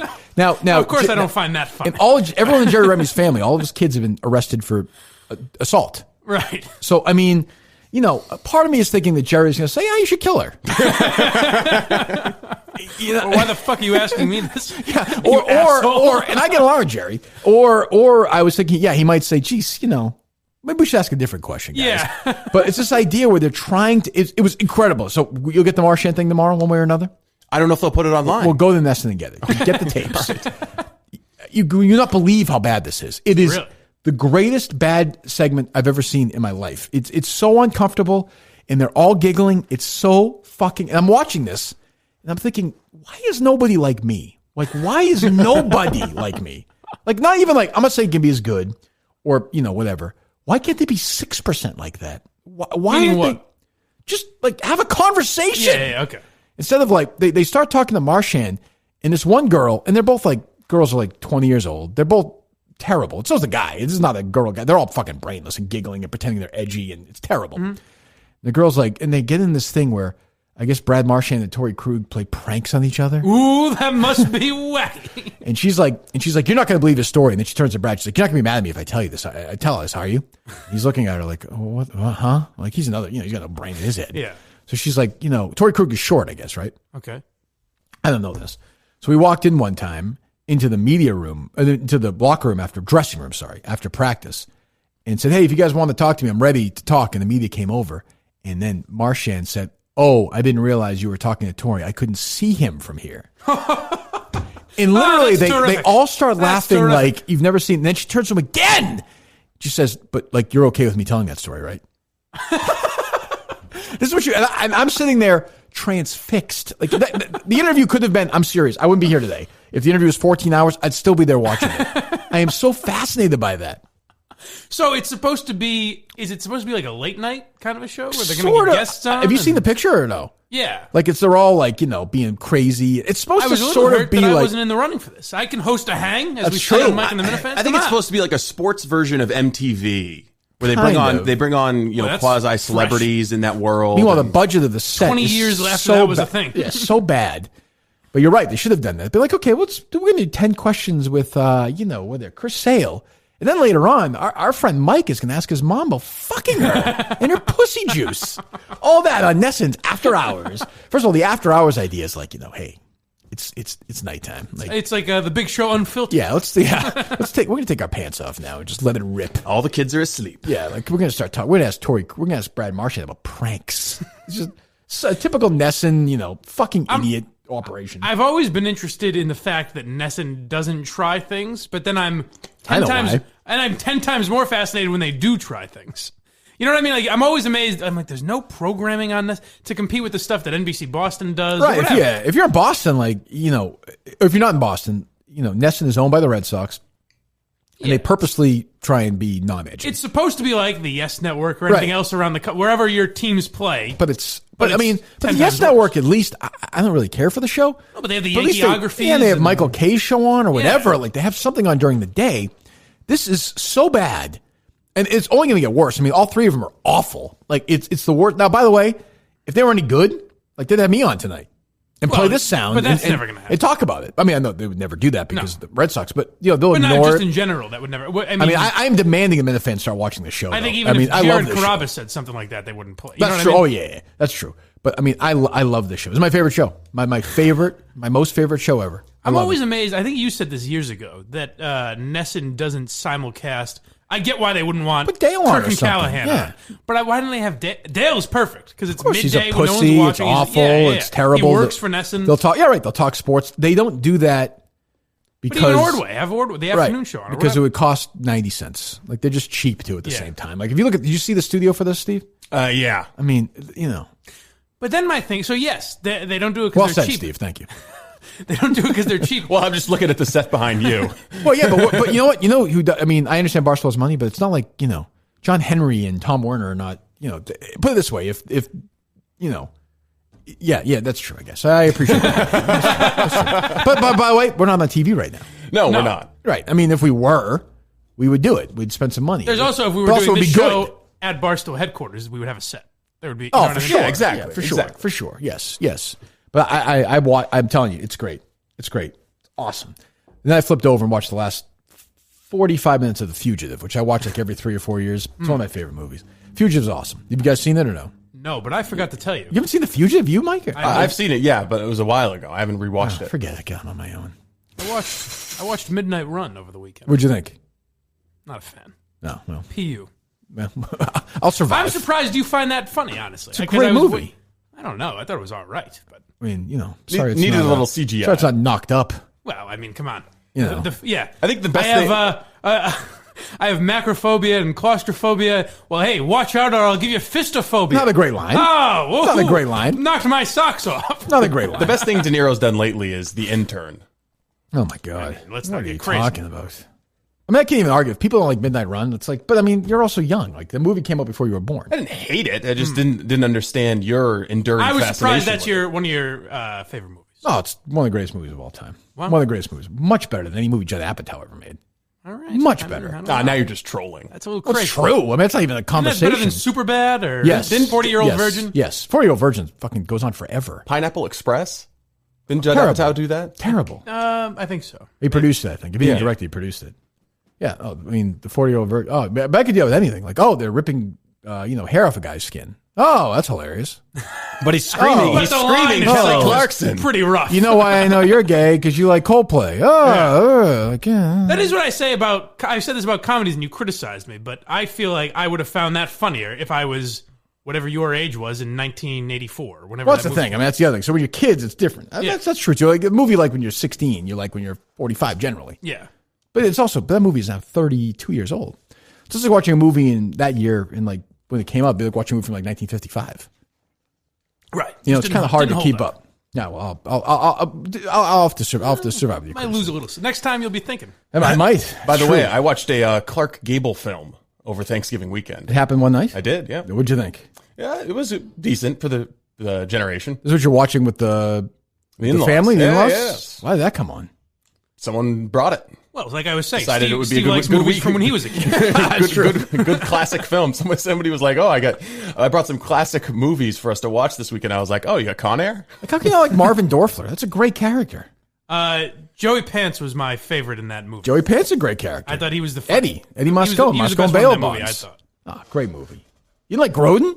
No, not really. Didn't do it for me. It's unbelievable. That's a troubling Maybe generation. Maybe it went over my head. Too much of a thinking man's humor. But it's sort of, it ties into the, like, I don't want to be one of these. That's why I can't get that mad at you. Like, I can't get, like, I'm not one of these people. Because, I saw this was a big story, whatever, on social media the last couple of days. What's her face? Didn't know who Van Halen was. Oh, okay. Billie Eilish? Billie Eilish. Did you see this? She had never heard of Van Halen. Yeah. So that seems, being in that industry, that seems odd. True. But, like, I hate being that guy who's like, these fucking people. Now, I will say, just living on Earth, I've told this story before, I think. When I worked at EEI, we had Mookie Betts down in spring training for an interview, which was dreadful. Very nice guy. And his name is Mookie, and Mookie Blaylock was the original name of Pearl Jam, the basketball player. It was the original name of the band. Yeah. And Jerry said that to him. Jerry was dying to tell him that. He mentioned it 7 times. Like, wait till I tell him this. And he's like, I hadn't heard of that. And he's like, no, I'd never heard of Pearl Jam. And I just thought it was weird to live in America as somebody who reads and pays it, has a radio that you just don't. No, I hear guys your age say, well, I can't blame them because they're younger. I find that weird. Well, I would say, but yes. Being but my age, I would find it weird not knowing what Pearl Jam Like, Billie Eilish should know who Van Halen is. Yeah, I'm not saying she should know 10 songs. Right. But she should know. I've heard of them. Yeah. Maybe if you play Jump, should know it, I guess. But, so I'm thinking, how old is she? I think she's, the claim on her 20. is that she's older than she claims to be or whatever. Oh, maybe. But let's say she's 20, right? When I was 20, did I know, I'm trying to think of the Van Halen equivalent. That's not the Beatles or Elvis, I understand that. But did I know who Jerry Lee Lewis was? Yes. Yeah. Right? Supposedly she was born in 2001, so she's 17. 17. Okay, when I was 17 in 1990 or 91, did I know who Little Richard was? Yes. Like, you know that name is or no? Yes. Yeah. Right. I mean, do you know the Righteous Brothers if I say that name to you? I know the name, yeah. Okay, that's what I mean. So I wouldn't be able to spit out 10 of their songs. Right, like you but you lost that love and feeling, probably. Yep. If you heard that song. That's what I mean. Like, I'm not expecting you to know. I mean, you should know who Van Halen is, right? It does seem odd. I don't want to be that. I'm not expecting her to be a fan. That's fair. At a minimum, you should have seen Joe Dirt and David Spade's classic line about Van Halen not That Van movie came out Hagar. before she was born, though, right? That's true. I could see her not knowing Joe Dirt necessarily. I mean, did that come out like 2000? Maybe. Later than that, but not that much later. What, if she was 2 when it came out? Maybe 03, 04. 2001. Oh, So it's the year she was born, right? Yeah. So she's not going to know that, I guess. But I mean, it's a weird. Yeah, I agree with you. It's a weird one because you don't want to be that guy, but at the same time, it does suggest a vacancy. Yeah, I don't think it's a curmudgeonly thing to be like, how do you not know who Van Halen is? You think your parents They're popular enough. or your uncle or somebody would, they've been big enough. That's just not paying attention in general. Although I don't know a lot of artists now that I probably should, like people my age should know. That's different, though. Well, I think that there are some groups and artists that become so big they have to be a part of culture. Like, you put the Beatles up there, the Beach Boys, I think Van Halen's there, Leonard Skinner's there, and there are some that are timeless. Look, I mean, so you should know who they are. If you say to somebody, do you know who Bruce Springsteen is? Like, you should know that name. Yeah. Or Bob Dylan or Neil Young or whoever. Like, there's a line. Now, should she know who, I don't know, or whatever that 2 lines below is? Probably not. Yeah. But it doesn't really matter that she doesn't know. But That's generally just probably a kid with no older influences. But in I also that world, find that some people are proud not to know. Yeah. Like she knows and I don't know. give a fuck. There's a lot of prideful ignorance going around, yeah. Yeah. I mean, not liking Midnight Run to me is a disgrace, but I'm trying to be at 45, recognizing somebody 15 years younger, the jokes may not land the same. Right. I mean, I appreciated the movie. I just didn't love it. Like 15 years from now, I'm not going to be like, you know what? It's time to watch Midnight Run. The story kept me the whole time. I was interested in it. Yeah, it's a great story. It's wholesome. Yeah. It's just a story about a bounty hunter who has a change a lot of more heart. laughs, though. Well, I guess more swears than almost any movie ever made. I wouldn't call it wholesome. There's like 300 swears. Yeah, but the change in De Niro's heart as the movie wears on, and he grows as a person. He starts to like the Duke. Yeah. He comes back for him, and he lets him go. And then he gets a nice reward. He does, yeah. The lesson is you do the right thing. I know you had money. You get some money on the other side. Yes, that's what it all comes down to. And a great cast. It is also one that I could see myself watching again and liking more. Like there are You probably don't have lines to like I it, missed or Mike. You whatever. don't have to like it. It's okay. But I thought it was a real dud. You have to like it. In my opinion. It's no, whatever. I don't know what fucking movie you like. Stupid movie you kids like. It's dumb movies these days. Comedies? These dumb comedies. Superbad? Tropic Thunder? See, I like Superbad. Right. I was just looking at Joe Dirt's got like 1.5 stars or Rotten Tomatoes is 11%. I'm not a big fan of it. Well, that's not a big fan of Joe Dirt? Really? Wow. I thought you liked Spade. And the critics aren't. I do like Spade. That was classic Spade. There are no good comedies before like 2007. Like all the 80s, 90s comedies, Rotten Tomatoes really shits on. Is that true? You like something about Mary? You might not even like Adam Sandler, but like all Adam Sandler's movies are like 30% or whatever. So yeah, that genre, especially a David Spade movie, I like Happy Gilmore. would fit right in there. Happy Gilmore's great. But by the way, did you see someone tweeted out? It might have been Netflix over the Thanksgiving weekend. That's my boy, by the way. Is great too. The one with Andy Samberg and Sandler. Have you ever seen it? It's terrible. It's great bad. Like it's just I so hate the ridiculous. idea of Sandler doing a voice. Like, Yeah, that's anytime annoying. He's doing, That's annoying. That is annoying. That's why I hate The Waterboy. So I never watched it. Oh, I actually like The Waterboy. So about Adam Sandler. How the hell do you? This is a fucking voice the whole time. I mean, that one I don't mind, but like Little Nicky, I hated. Oh, terrible. I'm trying to think where he does like an over-the-top Jewish accent. Well, you know when he does this whole thing. Yeah. What were you saying? 400 million hours is how much time people have spent streaming Adam Sandler movies on Netflix. Yes. Since he signed an exclusive deal with Worth every penny. Great purchase, I guess. Yeah. But in the 90s, you had Dumb and Dumber, Office Space, The Big Lebowski, Clerks, Wayne's World. There's some good comedies that came out. Oh, I don't know if the reviews are good. Clerks They're probably all got good crap. reviews. It's an independent movie. I'm saying Rotten Tomatoes in general gives Groundhog comedies Day. a lot of shit reviews. Yeah.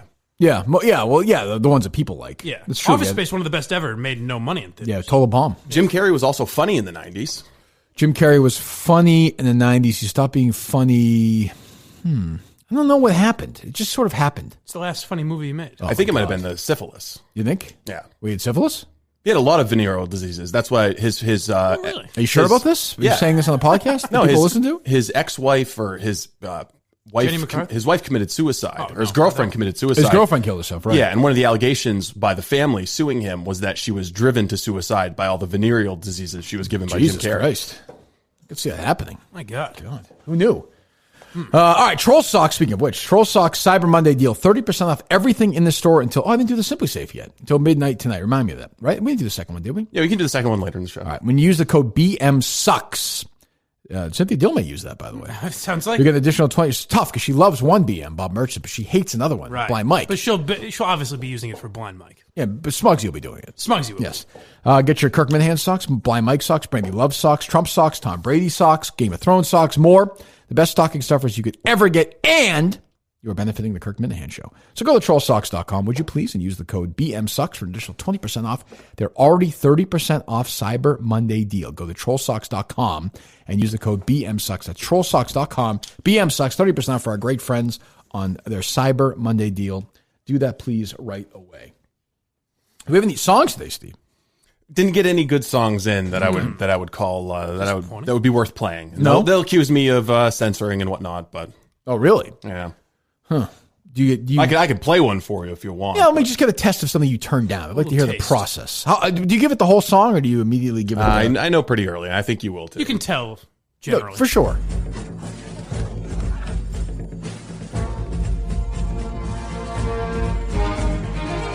Steve is really racing to finish Howie's book.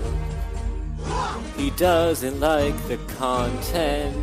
It lacks an alien hook. All right, Jesus. See, it's tough. He didn't. I like the sentiment, but he didn't quite fit the words in. That's rough. Did we ever hear back from Ben? Did he call back or no? He texted me back. What did he say? He just said, "Hey, what's going on?" Oh, you didn't tell him? No, because we hooked into the Smugsy interview. Oh, okay. Well, he's working. He has an actual job. Ben is trying to be. Well, so do we. What are you saying? You suggesting this isn't a real job? No. How dare you? What does he do for a living?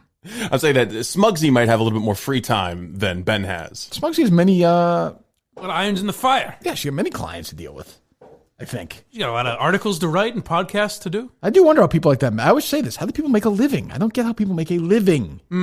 That's they what go I away always on wondered about vacation Kelleher and they do things and... Or Cullinane. Cullinane, perfect example. Like, what are they doing? I don't know. Who knows? Can we do this real quick? I don't want to get too worked up over this, but because, this fucking, this again, we talked about Nesson earlier. They're owned by John Henry, so it's the Boston Globe. Mm-hmm. I cannot believe, I get they weren't going to fire Kevin Cullen because of me. I get that. Right. But to say, hey, Kev, you know what? Write about Zarniev. Seems so bizarre. crazy to me. Well, They have 50 columnists on their payroll, and they pick the Cull. I'll give you a very quick, just again, we have new listeners all the time, right? And by the way, Steve sent me some download numbers. More people listen to the AJ episode than the Donald Trump Jr. episode. Really? Correct? Yes. Well, she's a star. Which goes to my core point that people like show stuff. Yes. You know? They just like the show stuff. Now, it also goes to my point that we got a decent promotion on the interview with AJ. We got a nice, salacious headline up there. My blog post you're saying without any help from people at Barstool. I'm just saying that's part of the equation. That's a reasonable point. It's part of the equation. I'm not taking it in the equation. It's a reasonable point. And by the way, the difference was not huge or anything. Right. No. There was also I remember a lot happening that day, other than AJ. I think it was a long show, wasn't it? Yeah, it was. I don't remember what was going on, but... Yes, it was a long show. And actually, the Rough and Rowdy show did pretty well, too. Is that right? Yeah. There you go. Did they promote that? Yes, they did. Okay. Well, there you go. So, I'll give you 30 seconds of a backstory. I suspect most people know, maybe most don't. Or maybe some don't. So, Kevin Cullen's a columnist for the Globe who went after me a couple of years ago, didn't like me, didn't like the station I worked at. So, for years, I had always said, and Jerry can confirm this, we'd come in on a Monday or something, or a Tuesday, and we'd have the Globe and the Herald in front of us. We'd get in there at 5:30, put our feet up, and read some stories. And I'd see Cullen's story in the Metro every once in a while, and I'd say, boy, this is awfully neat. Like, right. Boy, this ties in. Thank you, Jerry. This ties in, really too well. Yeah. And I'm like, he's got a lot of Mike Barnacle to him. I don't believe him. Yeah, I don't believe when I'm reading it. Real journalism is a little rougher around the edges. Yeah. Nothing. This guy, Tim, no last name, happened to be here. And he's always, and he was always putting himself as like the hero. And I ran into this guy at the bar, and he's sort of. Well, he's the most well-connected person in Boston. Right. He was like a folk hero of the Boston Irish. Yes. So I remember Chris Curtis, and we may mention him later on in the show as well, came up to me at the anniversary of the marathon bombings, 5-year anniversary, right? So that'd be last year. Jesus, that's only last year when we did all this stuff. Is that possible? Really? Yeah, that's right. No. I have it right here, April 22nd, 2018. I wrote my Jesus. story. That's true. Because 17. That makes sense. Okay, yeah. Seems like eons ago. And I remember he said you got to read Cullen today, and he just kind of smiled. And I read it and I just started laughing. It was so fake, so ridiculous. He talked about how you could still smell the fires and taste the embers. He was in the shit. Yeah. No one will lie about that. Right. So he could taste it and all this. And I just thought, this just reads so false. So I did some digging, and so did Chris Curtis. And he literally placed himself at 3 or 4 different places at the time of the bombing. Right. The truth is, he wasn't at the bombing, though he wanted people to think he was. We've got the BBC interview if you want to play that. Yeah, so this is... He wasn't there, but it'd be cool if he was. Again, keep in mind, it's hard to describe... Not really, I guess, but if you're not from Boston... It was terror. The Tsarnaevs did the active terror on the city of Boston. And by the way, then 4 days later, hijacked the city of Boston for a whole day. Right. As we looked for him, wound up finding him. How far would you say from where we're sitting right now? Right very next to close. where I live. Very close. Yeah, I mean, we're in the same town. Yeah. So in Watertown, and shut down. I remember DEI, we were locked in there because also right there for a couple of hours. And if that guy hadn't gone out to smoke in his backyard and found it in the boat, he would have just bled out and died. And we wouldn't even be talking about him right now. True. And that guy, by the way, his name is Kevin Cullen. He could never kick that smoking habit. He's still a pack-a-day guy. Well, so Wahlberg, some people said Wahlberg was a fictional character. Right. It was just he was playing Kevin Cullen. He was playing Cullen, yeah. How can this guy be in so many places on that day? Cullen still hates the fact that he can't go to these bars and get the smokes and pull them out of the out of the machine there. He misses those vending machines because Right. that's the kind of place. But you know what? You know what they let him do there? He gets a little smoke at the bar. Oh, wow. Yeah, he's great. He's Kind of grandfathered like in. on stage. You know, like Red It's Auerbach. this guy, we can't tell him At the end of Red Auerbach, they would be like, you know what? You can smoke your cigar here. Cullen's the same way. Like what are we going to do with this guy? And does he have that girlfriend who's always wants to bring him in but knows he's always going to chase the story? Right. Yeah, she's there, but she knows he's Cullen. That's what he's going to do. You're never going to get that promotion, Kevin. Yeah. Kevin, why do you care more about the story than me? Why are you trying to save everyone? Why can't you save yourself? That'd be a great line in the movie. You know what? You know why, Judy? Tell me why, because I don't know why. I think we need a few more episodes in Cullen, the hit series. This is actually one of the times where I have to say we actually need Jerry here. Because Jerry is one of the... That was great. I was so happy that... Because sometimes Jerry would be a pain in the ass. But I was so happy that Jerry immediately knew what we were doing. He was on board ran for with that? it. Because all it is Cullen is a 1982 CBS drama character. Yeah. Like there's a new guy in town, Kevin Cullen. And, he's like, what are you talking about, Inspector? Yeah. That whole thing. Well, I like when Cullen is breaking a story and someone from the Globe has to walk in and say, Kev, the mayor is breathing down my neck here. We need you off this story. Oh, yeah? But he played high school ball with the mayor. So that's the thing. Like, they're Right. old, and, He's kind of in everyone's pocket a little bit. And the mayor... Joey, I'm sorry I'm busting your balls with this Barstool thing. What do you want me to do? But the mayor wound up marrying Cullen's high school sweetheart. So sometimes at night, like last night when it's snowing, he'll drive up and he'll look in the window. He'll have a smoke, and the kids will be there, and the snow will go down, and they're having their dinner. And then the wife will go and look out the window, and she'll look, and they'll make eye contact for a second. And he'll think, kind of say, maybe I should bring her up, but then he'll just kind of nod and drive away. Say, you know what? It's not my life. This life's not for me. And people think I'm being sarcastic here. There's a couple of drops I should have had, but there's one point where Cullen is on a stage, at one of these things where they're talking about the marathon bombing 9 months later, and the phone rings, and Cullen looks at the phone and it's like, oh, it's Tommy Donahue. Jesus Christ, he's breaking my balls. Which I think I used that line in the You did, in the Curtis Togo. That's the other thing. So whatever. So Cullen's a bullshit artist. So here's Cullen, the BBC. Now, keep in mind, he was not there when he's talking about it. And by the way, keep in mind, we're joking around because Cullen's, the one thing I'm always sensitive about is take a family like the Richard family, okay? Martin Richard, this poor little boy, killed. The mom, really injured. The sister lost a leg. I mean, this has destroyed this family. Right. And other people, of course, died, and hundreds have lost limbs. I mean, this is an act of terror short of New York, unlike any other in American history, right? pretty much. Other than 9/11, I mean, other than like mass shootings or there's been some other mass shootings. Like sure, but I mean, San Bernardino. Right, but I'm saying this is a terrorist at the nightclub. True. This is right. And this is with him. This is a terrorist attack. I think it had a unique imprint because it was so public. It was in the middle of the day. It was a marathon. There was an element of mystery. How many people were there? Were there more bombs? Were they spread out through Boston? So it was a massive terror event that shook New England for sure. What shook Cullen? Yeah. But keep in mind, Cullen won the race that day. Two people don't talk about that. Well, you know what always troubled me is, and I think it really troubled Cullen more than anyone, is that the biggest thing is he goes to the marathon every year. That day he was missing his kid's ball game. That's true. And that always kind of ate away at him. Let's just say that he and his kid don't have a great relationship. That's what I'm saying. And that's what bothers him the most. But at the same time, the kid's like, Dad, I understand. Yeah. Like, but does he? Who knows? When do you have time for me, Dad? Yeah. Yeah, what am I, Dad? I'm not just some story. This is real life, Dad. This is real life. Look at you right in the face, okay? You can't write this.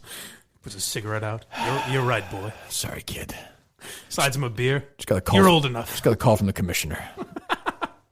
He's bringing me in. My boss is coming in. All Cullen's ever wanted is somebody to say to him, "Your gun and badge." That's all he's ever wanted. Just once. So here's You're Cullen. off the case. Your guns, your badges now. Here's Cullen, the BBC, talking about a thing he wasn't at. And it's not like, Mike saying that he, whatever, was at friggin' some restaurant that he wasn't at, or Steve lying about the fries. Yeah. These are real things. Right.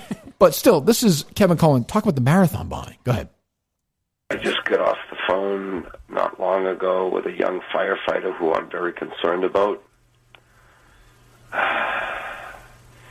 He's a young kid. He's a veteran of Iraq and Afghanistan, and he told me what he saw today was worse than anything he saw in a war zone. He carried a young girl whose brother was killed at the scene. I actually know the father, just ran the race today, and when he finished the race, his young son left the sidewalk. He went out into Boylston Street and hugged his dad. And then he went back onto the sidewalk, and his father walked on to register his time, and the bomb exploded. The boy was killed. His mother was severely injured. And the daughter, the girl, my friend, the firefighter, Sean, picked her up. And he carried her to an ambulance. And he said that when he put her down, he realized her leg was missing. All right, so I'm gonna just pick through the lies here. Before you get too teary-eyed. I mean, the level of this is just a disgusting human being. Like, honestly, we can have some psychopathic. fun. It's completely psychopathic. We'll pick through the lies. Number one, I don't know what his relationship is with Bill Richard. I have no idea. I met Bill Richard a couple of years ago. The day I ran them, I actually ran the marathon the next 2 years after the bombing happened. Mm-hmm. So I'm sort of a hero in my own way. Sure, this is true. But we did the first 2 hours. I did the first 2 hours of the show at the finish line. Then I went back and ran the race. Bill Richard was there. Super nice guy. So I have and I can't even imagine. I mean, can you imagine this fucking guy's life is like? I mean, really? Right. So, I know maybe Kevin Cullen's great friends with him. So I've run the race. We'll go to the small, sort of inoffensive, strange lies to the big ones. When you finish the Boston Marathon race, the way it works there is this is I ran it before the bombing, after the bombing. You don't stop. This is not the, mom and pop's marathon in Madawaska. You don't go to the finish line, then turn around and go back into the crowd. They keep moving you. There's security at the end. There's no way, if you've seen the finish line, even that day, there's no way anybody's hopping up over there, running out to you. No. Things are going 5,000 miles an hour. That just never happened. Secondly, Bill Richard didn't run the marathon that day. Right. He didn't run the race. So that part of it's not true. He didn't run the marathon. I remember doing the show the next day. Remember Jerry and I and John were like, we fucked up something because we read somewhere that Bill Richard ran the marathon. We read it in Cullen's story. That's the thing. We're like, oh, we fucked up. We felt bad about that. Right. These are lies. You should leave this. You shouldn't lie about shit like that because it's wrong, of obviously. Course. Yeah. But this idea, first of all, this guy, Sean, the firefighter, Sean O'Brien, who I spoke to, said he wasn't friends with Cullen at all. He met him once. Didn't know him at all. Had been on some panel with him and spoken to him once. Didn't know him. This guy's Cullen's crying the next. This is the day after the bombings on BBC. His good buddy. His good buddy crying about this.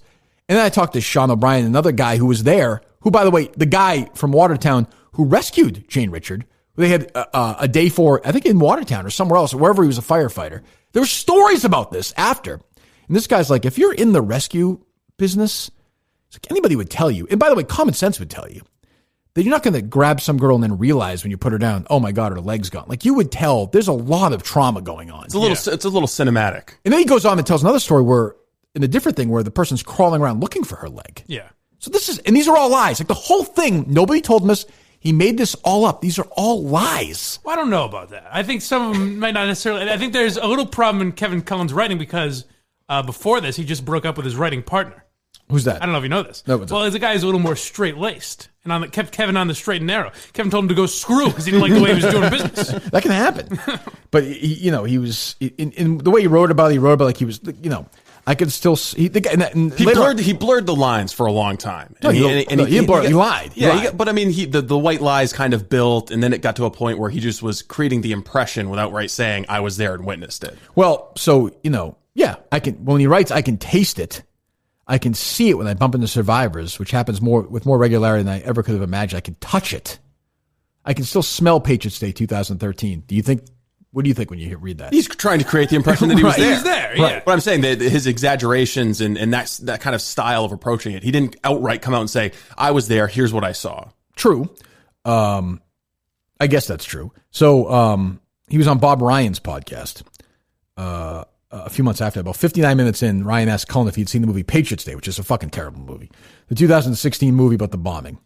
This is what Cullen says. I must say, like a month after the bombing, I was completely screwed up myself. I was not taking care of myself, not eating right, was drinking too much. I think it was almost secondhand PTS. He called it PTSD. I was really dealing with so many people who have been traumatized. It really affected me. I remember really crying at night and talking and stuff after talking to people. I mean, it's got to be rough. It's just unbelievable. When you see something like that up close, I can only imagine. When I talked to him, I got him. He answered. I said, were you present when the bombs went off at the finish line? Was I ever at the scene? He said, was I ever at the scene? Were you there when it happened? No, I got there a few hours later. I can't talk right now. Would you like to tell me about your relationship with Sean O'Brien? No. So, I mean, it's just, this is how bad it is. He writes, I went out Monday night, the marathon night, and bumped into some firefighters I know. They said one of the dead was an 8-year-old boy from Dorchester. That's Martin Richard, who had gone out to hug his dad after he crossed the finish line. The dad walked on. The boy went back to the sidewalk to join his mom. The bomb went off. The boy was killed. And he says he knows Bill Richard. He just finished the marathon, his son Martin, so he gets into that. And then, I have the BBC quote here. That's Sean O'Brien. O'Brien said he never told Cullen he carried Jane Richard anywhere. That was Matt Patterson, a Lynn firefighter who was off duty that day. I spoke to Patterson. This is me writing at EI.com last year. Yep. I spoke to Patterson last Thursday. He wanted no credit or praise for what he did. It was his job. And I could tell he had no desire to go over the events of that day again. I could definitely tell that. He told me he'd never heard of Cullen until last week and had never talked to him. What's also odd is it became clear pretty quickly that Patterson, was the man who carried Jane Richard. Neckin, that's a cable channel in New England, had a story on this. WBZ, the New York Daily News, the city of Lynn, that's who it is, honored him in May of 2013. And Cullen never corrected this. The Globe never corrected it. So, And then he writes about the bombing for the Irish Times. So Cullen fashioned himself, the other thing is like this big Irish guy. Well, yeah, he's always in Dublin. Remember the story he did about 2 months ago? It was like the Dateline was Dublin. It said that he was in Dublin. A few paragraphs later, it's like, by the way, here in Dublin. And Cullen's one of these guys, he's written stories where he's like, he'll go to a bar and run into somebody who's in the IRA, who was in the IRA for years. He's like, I like the look of, you're American, but not really. Let's go meet the guy who masterminded this bombing. We'll talk about, he writes shit like this. But it was perfect when we did that Louis C.K. story a couple weeks ago, where a guy just happened to run into someone who was giving away a ticket. Right. That's classic Cullen. Where if you don't necessarily know anyone involved in a story, it's like, easy. Well, I met a guy before the show, and he was there, and he was giving away his ticket, and unbelievable. So he writes about the bombing for the Irish Times in April of 2013, right after the bombing. Once again, Sean the firefighter appears. This time, the storyline about Jane Richard is gone, so he knows he fucked up on that. Doesn't want to correct it. Now, in this version, Sean kneels over the body of Martin Richard, which may be true since O'Brien wouldn't discuss with me when we talked last week. Cullen writes about the discussion he had with Sean about finding Martin Richard, which I think is true, by the way. I think Sean O'Brien did find Martin Richard. I think that is true. Mm-hmm. When I looked at young Marty, Sean told me, and I don't know who calls him Marty, who doesn't. I knew he was gone. This rugged firefighter who was muscular and imposing stopped to regain his composure. His lower lip quivered, and a tear fell from my eye and smudged my notebook. Sean O'Brien, who I spoke to, has no memory of ever seeing Cullen cry in front of him. Cullen refers to him as his friend, but O'Brien says they met a few times after the bombing. That was it, really. He hadn't spoke to Cullen in years. So that's what you're... So that's, Listen, Rich Kelleher might call you his friend. I guess that's... Let's not... I guess there's some truth to that. Yeah. So this is the guy that the Boston Globe is like, we need some Sarnia. Well, that's the most amazing part. We'll get there. Can I just give you one more? One more. Please. So I hate Cullen, obviously. Yeah. But so Cullen writes a 5-year anniversary thing, right? And does this whole story. They pick him to write his remembrances of this 5-year why anniversary. wouldn't you? He was there. Just listen to this, okay? A few months ago, I was driving down on the way to a pub to talk to a man about a horse. I think that's some inside joke or something. As I was turning up Adams Street, I spied Jane Richards standing on the sidewalk, waving the cross. She probably just left her part-time job at College Hyper. The great Jack Doherty gave her a few hours of work in here or there. Jane lost her leg that day. She lost her brother, Martin, who at 8 was a year older than she was. Since the bombing, Jane's become my talisman. That means his little good luck charm. Yeah. A few months after the bombing, she posed wearing her tiger leg, the prosthesis that would let her run if not make a semblance of the Irish step dancer she was before a couple of these losers decided to put a bomb behind her and her siblings. I remember seeing that photo and smiling for the first time in weeks. Jamie, I called out through my open window. It startled her, and she turned and, without really knowing who I was, smiled and waved enthusiastically. I parked in the old Dorchester Post parking lot, and as soon as I turned the engine off, for reasons I can't completely explain, I began to weep.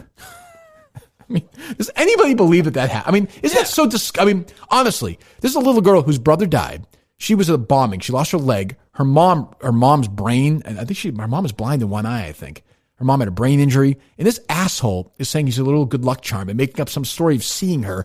So readers will be like, oh, not poor Jane Richard, poor Kevin Cullen. I mean, what a fucking psychopathic creep. I mean, really. It's absolutely repugnant behavior. And the mincels should keep in mind that you exposing Kevin Cullen is in large part why the Boston Globe, why you're here. Yeah. You should be thankful in a way. Shirley Leung said, I'll get you for this. Right. She told me, she's like, I'm going to get revenge, essentially, for doing something that they should have thanked me for. Exposing a rotten, lying, corrupt journalist. And he's still writing. And we'll get to what he's writing about in a second. But, I remember a couple of people tweeted me that day when the story came out, the map of Cullen's route to get him to cry, and it's completely makes no sense whatsoever. It's like 56 different 8s to get there. Like, nobody would have done that. And he's been getting away with this for 35 years until you come along. But this girl's life, and she's great, obviously. I don't know her, but so remarkable. When you see the Richard family every year, and it's incredible that they're still, I have so much admiration for them. And this guy is like, you know what? I'm going to use her as my little example. Yeah, this is about me. And, you know what? She's fine. She lost her leg, but and of course with him, it's always like, the great Jack Doherty gave her a few hours at the job. Like he knows Jackie Doherty gave through Jamie a few hours at the job. And he yelled Jamie to her like they know each other. And then he starts crying, not because of her, but because of what he went through. I think it's true. He wasn't fucking there. But even if it happened, it's crazy behavior. Oh, either way, right. You just roll down there. You think you see someone you know, you roll down the window and, hey, you. So yesterday, and then you go cry. Last night at 6:30, after a few years of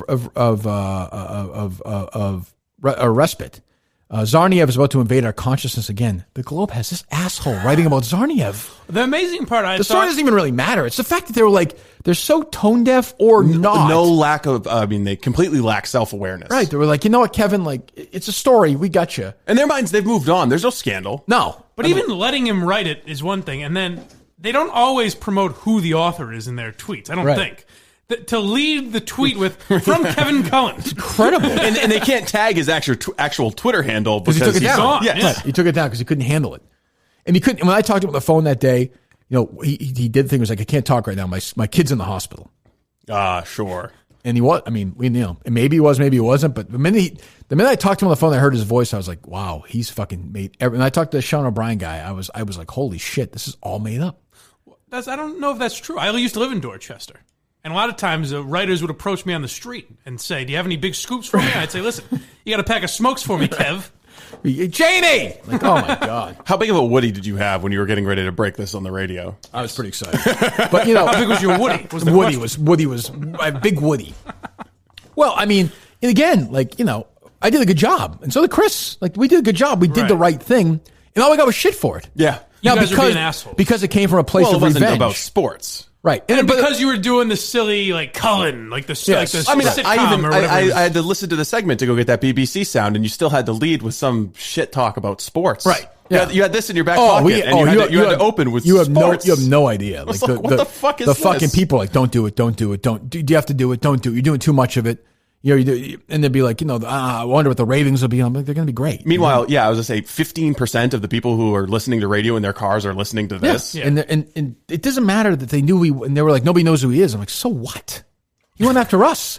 Right. That was the other thing. Like, well, people did know who he was. But he's kind of. I mean, as far as like a Metro columnist in Boston, Kevin Cullen was up there. But he wasn't like Shaughnessy. But he wasn't like where Barnacle was or anything. Yeah. He was kind of no. But I mean, he was probably the biggest columnist at the Boston Globe.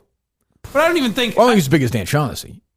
No way. Okay, maybe for non-sports, but he was a prominent, well-known columnist. For sure. For sure. Yeah. But I don't even think you should have that argument because if someone's doing that, it shouldn't matter how big they are. Of course they should be exposed. And by virtue of working for the Boston Globe, the biggest newspaper in New England, he has that position. It's the Globe and it's Kevin Cullen. This is why I hate the Globe. The truly incredible thing is the Globe did an internal investigation and found that was the only time he ever made anything up ever. Yeah. Oh, good.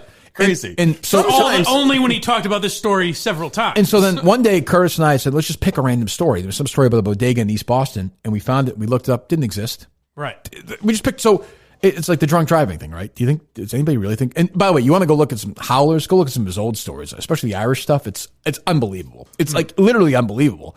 And so far, I'm guessing he's told the line about as well as he can, but he's going to get that itch soon enough. No, he's changed up his style. He's writing more about dead people. Right? Yes. Yeah. Best way to get yourself into a Kevin Cullen column these days is to die. Yes. I heard his voice last night. Yep. Yeah, it's true. He's still haunting me. Wrote about that the Kennedy girl that died. Yeah, who he said he was best friends with. Right. Yeah. But he started this whole thing. About I started the first story he wrote a story about Charles Austin from WBZ TV had died. And you gotta listen to this. This is like who Cullen thinks he is. Years ago when Ronald Reagan was still president and I still had black hair, I showed up at the press conference at the Attorney General's office near the State House. I was about to enter the room and all the cameras were lined up. Some guy barred me at the door. Too late. You're too late. I looked over his shoulder. Reporters were milling around. No one was at the podium. But it hasn't even started, I told the guy. He shook his head, folded his arms. Now, I was born at night, but I wasn't born in the dark. I knew what was going on. A few days earlier... He's a great writer, great fiction writer. A few days earlier, I had written a story about some screw up in the AG's office. It wasn't that big of a deal. The story ran inside the paper. But some flunky in the AG's office decided to do something to me. Across the room, I saw Charlie Austin watching the whole thing. Charlie worked for Channel 4, and I knew him pretty well from the street. He was a good guy, a real reporter.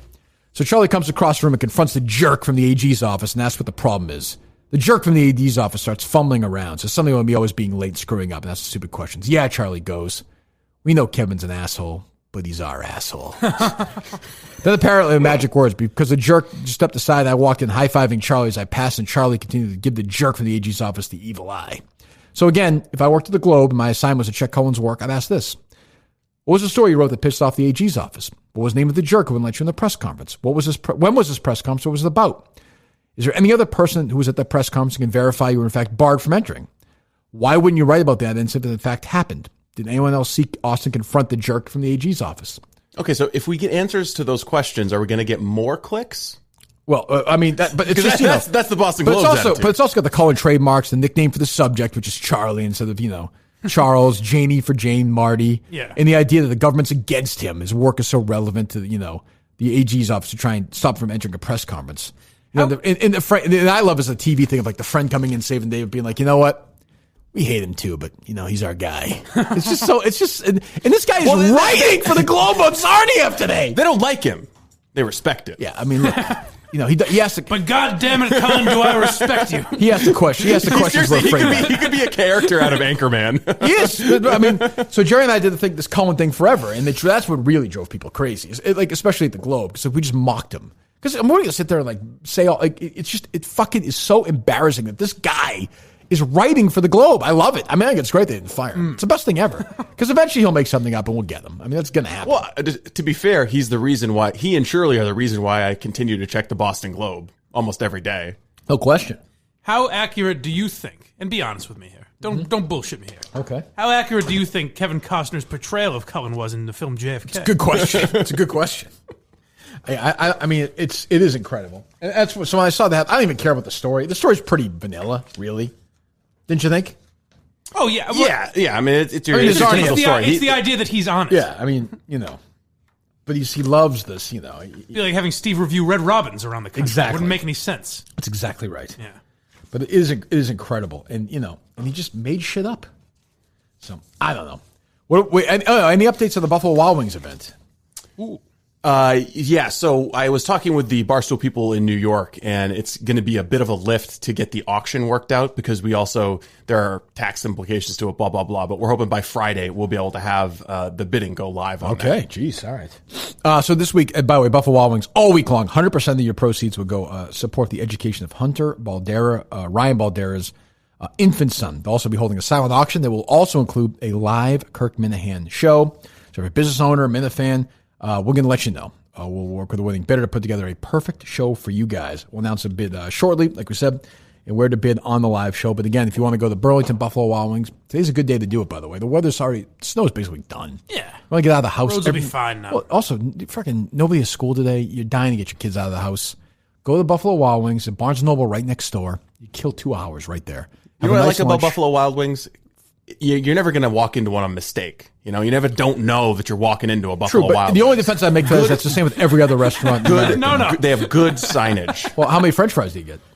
As many as you need. Right. I tell you, it's like other places, but yeah. No, it's a good, healthy, man-sized portion of French fries. They're beg for refills, They're not these fucking steak fries. They're shoestring fries. They have great the way I like them. They have great fries. Not the bottomless fry option. Nice burger and fries. As Mr. Neary told me, they got new cheeseburgers mixed up. They got fresh, never frozen beef. Ooh, very good. Go. There you go. Very good. You want nice wings? It's a nice day to go in. Like I said, you need to go to the mall, do a little shopping. Fine. If you're in Burlington, cross the street, go to the Buffalo Wild Wings, park the car. Big, lots of parking. Great parking. You go in there, get a couple of suds, have a Coke, have some wings, have a couple appetizers, a burger, some fries, and take the kids to Barnes & Noble, kill a half hour there. You're done. Go to the movies. A movie theater right there. Go see a movie. Go see Ford vs. Ferrari. Right. Go see Beautiful Day in the Neighborhood. I don't know. Go see Frozen 2. Do whatever you want. Make a whole day out of it. Really quick viewing of The Irishman. Yeah, probably not in theater anymore. I don't know if it's still playing in theaters. I don't think it is. No? No, I think before, like a week before, we're on Netflix. Oh, once Netflix. That kind of makes sense, right? From a business perspective? Yeah. Anything else, Steve? What else do we have? I have a Barstool-related question. Oh, sure. Fire away. Do you remember when Kmarko was promoting this book that was coming out? That he spent 18 hours a day for 6 months on? I don't. I used to be a bartender. I was planning on being a bartender in the city. Dave swooped in and saved me and gave me a life, so I'm here. Oh, well, what a story. He said he worked 18 hours a day on this book for 8 months or whatever it was. Yeah, if I was Dave, I'd fire him for that. It's a book about drink specials. It's but like nobody else. Everyone's favorite. Wasn't everybody else's drinks from Barstool? Yeah. He just asked everyone what their favorite drink is. So who? Like, I haven't seen it. Maybe it's. I have no idea. Not shitting on. I hate to shit on Kmarko, but it seems like if he spent 18 hours a day for 8 months, the tweet was like it was. Seems like a big waste of time. It was like his dream project or something, right? I don't know. Is that all it is? Just different drinks from people at Barstool? He spent tireless hours on it. It also has Big Cat's hangover cures. Oh, well, you can't beat that. That's the thing you got to remember. Like, we hate Kmarko, but he is as made in that. They love him. Yeah. I don't know why.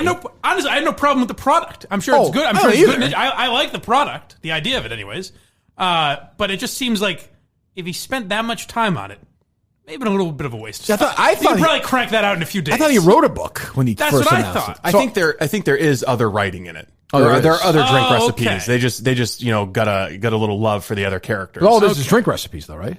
Drink recipes, but I think it's that classic Kmarko wit. Oh, good. That we've come to know. Good. I think it's a funny Barstool style drink. Oh, all right. Well, at least there's writing. People portrayed it to me as just basically a menu. So you're going with no knowledge of the situation. You're just bashing him just to bash him. Well, I looked into it, which is fine. I don't mind. And I saw all I saw was drink spec, like Pink Whitney and all that type of shit. Yeah, but I think that's because part of the marketing edge of it is Big Cat tweets about it because Big Cat's in it. KFC tweets about it because KFC's in it, and sure, Whitney's in it, so he tweets about it, and so you see them putting out their contributions. I never really understood. Like, buy the book. If you want to buy the book, buy the book. Yeah. But I feel like, do people still buy books like that? I mean, I know. I'm sure it's done well. I mean, it's a Barstool. That I don't know. I mean, Barstool people will. Stoolies will.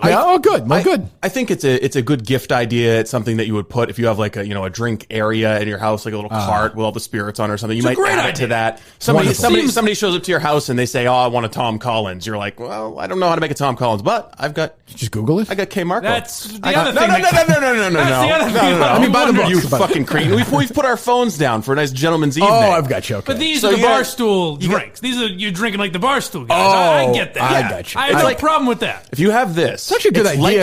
It's like you're drinking with to Kmarko. Promote that crowd. It's a good idea. If you're drinking with Kmarko? It's like you're drinking with Kmarko, as long as you carry this little book. You're drinking what Big Cat drinks, what the guys drink when they're hanging. I get that. So big. My issue is 18 hours a day. That seems a little excessive. Well, the guy's a perfectionist. When you could just yell, "Hey, Big Cat, what do you drink?" This guy's a perfectionist. What do you want? I guess he leaves. It is strange. I just. It seems like a lot of wasted time. I glazed over. I got a lot of tweets from people. I just don't. It's like the idea of a drink book to me. It's like I don't drink, so I'm not gonna. What the fuck am I gonna do with a drink book? Sure, but listen. Well, you're gonna make drinks for all the company you keep. Nobody ever comes over. I invite nobody. Cocktail party never over. Would never happen ever. So that is also. You want to be hospitable. I don't. I'm sure my take on this will be twisted. That I'm bashing the idea. The idea is terrific. My problem is 18 hours a day seems like a lot. Was he being sarcastic? That maybe I misunderstood it. No, I mean, you're paying more. I just didn't pay attention to it. I think it was before he announced it. He said, "Hey, you guys are going to be really excited for this." If you're editing a book and you're doing page layout and you're working with a printer and you're 18 hours a day. There's a lot that goes into How would you know? Because I worked for a publishing company. He slept for 6 hours, woke up, and my started. My first job was at a publishing company. But didn't he have but he also has a job at Barstool, though. You're writing, you're doing the layout. Steve, so you wake up. Let's just say you wake up at 7 in the morning. Okay, he might be exaggerating. Yes. Okay, that's what I'm trying to. That get means to. By his method, that means he'd be working till 7 in the morning, take a break for lunch till midnight. Yeah, on the book. Yep. What about his Barstool responsibilities? The fucking guy is lying. I want him taken down. Where are your time slips, Keith? Where are your time slips? I mean, Cullen might crack this story. He might, but that I did. I was surprised when I found out what the book was because it didn't. That's all I'm saying. I think it's a good idea, and I think it'll make money. We all think it's a good idea. It's a terrific idea. We all think it's a wonderful idea. Steve. I hope it sells a lot of copies. So do I. I do. I don't sell 1 million copies because I know fucking Kmarko's not making a dime from it. So that's not what he said last night. Oh, what did he say? He thought if they sold enough, he was going to get a little bonus, little cheesy cheese. Yeah, hold your breath there. Hold your breath. The price point little high. How much is it? $28. How big's the book? It's not coffee. It's not the size of Harry Potter and the Sorcerer's Aren't those books supposed to be small? Those they are. books? It's a smaller size book. Yeah, like a pocket size book. It's or like whatever? a diary size, about the size of my old moleskin notebook. Right. Sure. Right. I'd rather read that. Me too. But maybe it's terrific. I don't know. I'm sure it is. I have no idea. 16 hours a day is for how long is he working? 16-hour days on this? Months. He said months. Maybe the whole year. It seemed like a lot. What's the process? It seemed like a lot of man hours. So give me a 16-hour. So you seem like you want to defend him, Steve. Like, what's a 16-hour day? 18. 18. Yeah, 18. Yeah. 18. I was saying 16. So 18-hour days is then if you wake up at 7 in the morning. You go to 1 in the morning. You go to 1 in the morning. That's another break. Yeah. You take a break for lunch or breakfast or doing stuff 3, 4 in the morning. Yeah. So I mean, every day. I think the writing process. To ask, Brandon Walker what's a drink. The writing process is Jared, what do you self-explanatory. drink when you go out? All right, I'll jot that down. How much? What's in that? You don't even have to ask him what's in it. You can Google it. You put an olive in that, right? Is that the Carabas way? Maybe, yeah. Maybe it's how Jared drinks it, I guess. But so the writing process is self-explanatory, but after you've got that done, you also, I mean, you're sitting down, you're writing. People know how much is involved in that. Okay. But we're not talking about a novel here. He's managing all the other Barstool personalities, getting them to submit their recipes. He's setting up photo shoots so that they can get pictures taken. He's getting together all the supplies so they can make their drinks for the photo what shoot. you've just laid out to me seems like 3 weeks of a lot of work. And then he's laying out all of the every single page of the book has to be laid out. And then you have to go find a printer. You have to pick things like the bleed of the ink. Is it going to be gum or stapled? What's the hardcover going to be? Design That's a pick. That's 90 seconds. Okay. What you're describing here, I don't want to misquote the man. I swear he said, this is a year of my life. Does that seem like a reasonable year-long, 18-hour day endeavor? It does seem like he was exaggerating, but I wouldn't downplay the effort that goes into laying out a book. It's remarkable. How would you know that? Hero's work. Because I worked in a publishing company. Which publishing company? Regnery Publishing. It was my first job. I know Regnery Publishing. Yes. It was my first job out of college. What books did you work on? Any books we would know? Are you familiar with Mark Stein? He fills in for Tucker from time to time. I know Mark Stein. Yeah, I worked on a couple of Mark Stein's books. Oh, so it's that kind of publishing company. Oh, yeah. Total right-winger. Right. Yeah, total right-wing books. Jesus. They published Ann Coulter, Laura Ingraham. Right. They did one Mark Levin. Jesus. A lot of diversity of thought there. Yeah. We had neoconservatives and paleo-conservatives. And white conservatives, black conservatives. Jeez. We published Trump. Time to get tough. There you go. Oh, God. Yeah, that was great.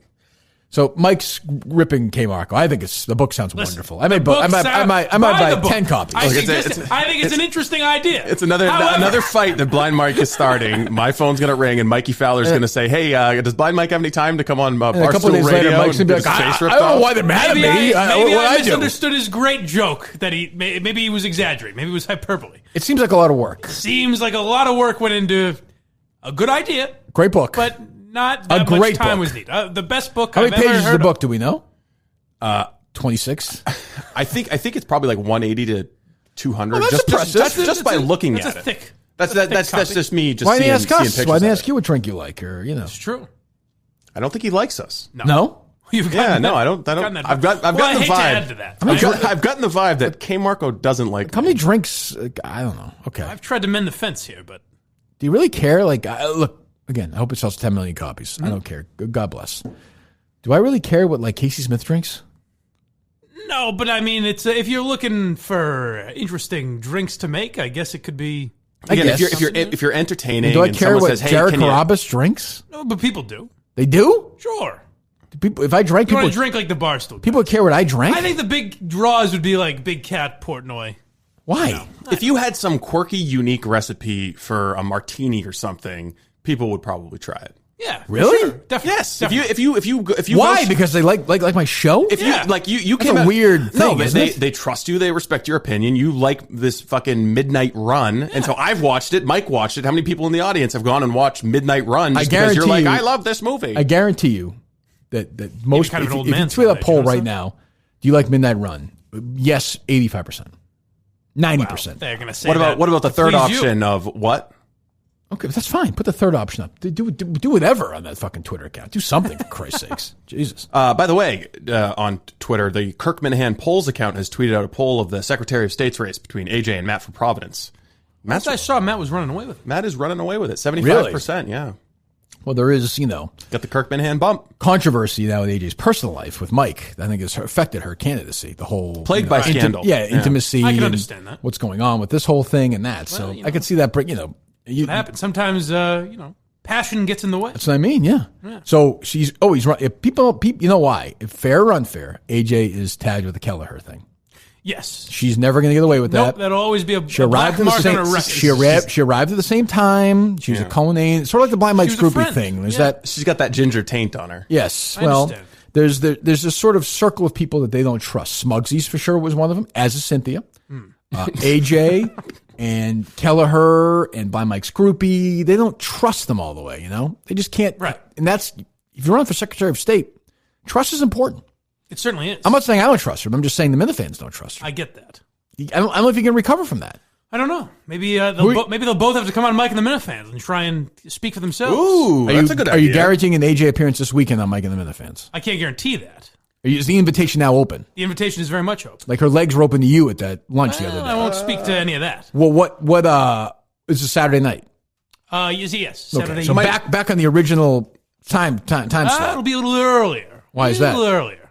Again, tickets I bought before Mike and the Minifans. What time is this on now? It'll be 5 instead of 7, I think. See, the good thing. 3 weeks. 3 weeks. Three different times. But here's the thing about YouTube. This is why I'm not that concerned about it. Once I'm done, it's up. You want to watch it at 7, you can still watch it at 7. Also, I'll the tweet fact about it at the right time. Also, the fact doesn't really matter. There's no actual advertisers or yet. Yeah, and it's just this stupid, shitty little show that you're doing, that I look down at. Oh, we have an advertiser announcement. Well, we'll announce it this Saturday on Mike and the Minifans. Ooh, is it the one we talked about, Steve? Yes. The one I gave the approval to? Yes. Okay. Yeah, your cut is guaranteed. All right. Good. Very good. 90%. That's a lot of money. Yes. It's almost $10. Well, I mean, you get 90% and Justin the intern gets 10. So I might get the whole thing. They sound like a great outfit, so I have no problem with that. Yeah, they do. Yeah, it's going to be good. There was something you mentioned to me afterwards that I didn't love that much. which we'll get to if it ever manifests itself. The after event? Yes, which I'm fine. Steve wants to have me charge high prices for VIP packages for Minifans that come in after. Oh, I knew there was something going on. I didn't know it was high $200 a pop, he's saying. Oof, after paying for at the Wilbur if we do it. Correct or incorrect? I sort of range 100 to 200. Why are we doing this? What are you doing? We're not forcing anyone to pay. I am not doing that. No, I'm not doing it. That's not fair to the Minifans. How much money are we going to gouge them on that? I mean, they're going to get to see the live show if they wanted to do the VIP event afterwards. And do what? What am I going to do the VIP event for $200? Fucking meet and greet. Suck their dicks? Meet and greet. The Minifans get to hang out. You can tell them your drinks. Exclusive little party. That's apparently worth a lot. But they met me at I don't like that. They're not going to meet you at the Wilbur. Well, some will. Some will, but not all. It'll be just too big of a crowd. Yeah, and also maybe it's people that didn't get to go to the Maybe we'll just do it for you two. $200 to meet you guys after. That might be a little tough to get people interested. I don't know that. Do you understand my hesitancy on that or no? Yeah, I think it's going to be on the lower end. It's not going to be 200. Well, first of all, it may not happen. Right. You do understand that, right? Why? You got plans? No, the VIP thing may not happen. Oh yeah, it could always fall through. Yeah. No, I'm saying I may just say no to it. May not want to do it of course. All I can do is come up with ideas to make money. If you don't like them, you tell me no. I'm not going to stop coming up with ideas. I'll continue to try and hurt the amount of money we bring in. Yeah, that's the constant battle with the show. So helpful. I try to be as helpful as I can. So helpful. You're gouging these people for $200. I really swung to the other end of the pendulum with talent here. What do you mean? Oh, that's for sure true. $200 is $200 a little steep? It seemed high to me. Here's the thing about Madawaska. People would pay it. But yeah, I know, but that doesn't. So what? I still feel bad. Not everyone's like people have to make. There's only so much money they can spend on the Kirk Minihane show. Yeah, but we're not compelling people to pay it. We're not requiring It's an addiction, them to. though. It's an addiction. Okay. It's an addiction. Okay. But I think someone's going to be like trying to sell their baby so they can get. Like saying, hey, if we raise the price on this medicine, they've still got to pay it. Correct. Matt from Providence is going to be given hand jobs in some alley corner. So somebody lives, let's say somebody lives in Worcester. Okay. Yeah. Worcester, Massachusetts. Gas is full. Cars going to Madawaska and back. The $75 for the ticket? Yep. Okay. But how much money are they spending door to door? $75 for the ticket, $200 for 2 nights lodging. Gas? I'm going to say $50, $65-$75 on gas. Just beer, food, stuff. I mean, you're looking at $300-$400 weekend. Sure. Not everyone's, that's a legitimate ask. A bit of coin. Yeah, but say with the show at the Wilbur, they're not going to have to travel that far. They're not going to have to buy lodging. Okay. They're going to have to buy the VIP experience for $3,000 a You're pop. dealing with somebody. So the Wilbur, which we're going to sell out. We're going to announce a date for that soon, right? You're working on that? Yes. So after Madawaska, we're going to announce that date. We're going to sell it out. All right. You have to, and that's going to bring a lot of money to the company. They're going to be happy, right? Yes. You understand you're dealing with somebody who is much more interested in the trip to Iowa. I'm aware. Than the trip to the Wilbur. It's far more perplexing. Interesting. It's far more. Is there any room in that mind to look at this as a trade-off of sorts? I am. I said the other day. One for the studio, one for themselves. You stole my line themselves. from the other day. I said that. Yes. Oh, yeah. I literally said that the other day. You did say that. God, for Christ's sake. I don't remember what we were talking about. Jesus, if you steal one of my lines, make it a memorable one. All right. But you're right. Like, for every whatever, you're going to get, Christian Bale's going to give you one of the, he's going to play the Terminator. Right. So fine. Would you be willing? Well, I am doing it. We'll do the show at the Wilbur. Right. So then what do you want? But you're saying, okay. So you're saying that's already the trade. The Wilbur is Yes. It's Madawaska, Wilbur, Panora, Wilbur, Dubuque, Wilbur, Anchorage. These are, yeah. I mean, Madawaska and Iowa are going to be like going to Manhattan compared to the trips like a year or two from now. You're not going to believe what we're going to be. We're going to be in the fucking Amazon. We will be in Antarctica. Excellent. We are doing a show in Antarctica. That'll be fun. Has anybody ever done a live show in Antarctica? I doubt it. That's part of our trip, our world tour. Steve knows we're going to Australia. You do know that, right? We're going to Australia. We are definitely going to Australia. I have no doubt that we're going to Australia. I'll pay for the Australia. tickets for us. That's no problem. I'll cover the plane flight. All right. No issue. I'm like, well, Barstool might pay for it. Who knows in a year from now? Right? That's right, maybe. Who knows with the relationship? I don't know. Yes. I'm open to Steve said we're working 18 hours a day on this Steve trip. asked me last night, you willing to do so? I said, yes, right? You did, yeah. Do I ever say no? Sometimes, yeah. Not for stuff like that. You just said no. No, but that's different. I'm saying if Barstool says, hey, do this, we'll do it. Oh, yeah, of course. Like last night, if they want us to schlep out to New York and do that, I would have done it. I mean, that makes sense to me. I have no problem doing it. I think it would have made more sense just to do it remotely. I understand that. No, we could have fed them a video feed and they could throw it over to us. Agreed, 100%. But if they had said, "Hey, we'd like you guys to do it there," it's like we would have been there. Is there any kind of reason why Mike and I aren't on the company-wide mailing lists? Yes. Well, I know I am not. Yes. I don't even know I work here. Yeah, I mean, I think Mike, a good move for Mike is to stay off that list. Yeah. This is weird. Have you asked? Yeah, a couple times. See, they hate me, I guess, but they also, I don't know if the word's respect. Yes, they do. But they just hate Steve, I think. Well, I still have great relationships with all the salespeople and the business people, and I talk with them on a pretty regular basis. You think they have a great relationship with them? I think I do. I mean, the worst part about my relationship with them is you talking shit about them constantly on the podcast. So, which again is like the merchant thing. When's the last time I talked to the salespeople here? Like 2 weeks ago. Right. I never talk about that. Like 2 weeks ago. 2 weeks ago. There's a lot of hurt feelings on the second floor of that they're office. pussies and they suck at their job. Yeah, exactly. So everyone happy now? I gave them what they wanted. So the Minihane tension hangs over every phone call I have with them. Oh, it must be so tough. I think I have a good relationship with them. Shitheads. I mean, really. Can you imagine caring? Right. Just say that you've talked about. Yeah, just say he's got a huge loyal audience. And even when it's not them, there's no one specific being talked about. It's just salespeople. No, I assume they're all stupid. Yeah. Salespeople are stupid. I mean, they're not bright people. That's why they're in sales. They don't like to hear that. Well, be smarter. Read the book. Read Kmarko's book. It's great. It is. Put that much work into it. I read a book. Robert Caro is an author. Do you know who he is, Steve? Yeah, he's the guy who wrote the LBJ. Writing the ongoing LBJ series, which I've read all of them. Have you read them? Or what was it? Halls of Power, Quarters of Power? Whatever the hell. I forget. The last one was a couple of years ago. Yeah. Path to Power, I think, is that one. Pathways to Power. Yes. Yeah. They're great. Like, they're really good. I actually enjoy them. Their work. It's good history, yeah. You've read them, yeah? I've read the first one. I haven't been keeping up with them. It's work. But anyway, so he wrote a book called Working over the summer. It was a nonfiction book about his writing style. And this is a guy who, like David Halberstam was the same way. He had his little office. He would go down there and he would sit himself in a seat for 7 straight hours, write, get a little bit of lunch, go for a walk, and then write for another 6 or 7 hours. Just like Keith. Exactly. I mean, this guy's writing works of similar importance. Writing a 1,400 page tome on LBJ for over 6 or 7 years, and Keith's one of the writing most about consequential presidencies of honestly, maybe the most. Hey, Large, what do you drink when you go to a bar? Yes. Red wine. All right, let me jot that down. And he's asking the important questions as well. That's exactly right. Yeah, like hey, whatever, KB. Yeah. What'd you drink? A Rhone. Ellie Schnitt, what's your drink of choice? Yes. Oof, I'm breaking a sweat here. There you go. So, but again. Buy the book. Absolutely. Great idea. Great idea. Never said it wasn't a good idea. Tremendous idea. All right. I saw that thing they did last night. $200,000, I think, money they got. Yeehaw. Whose phone is that? That's mine. Tommy Donahue. Jesus Christ, Tommy Donahue. Simply Safe. We talked about this earlier, by the way.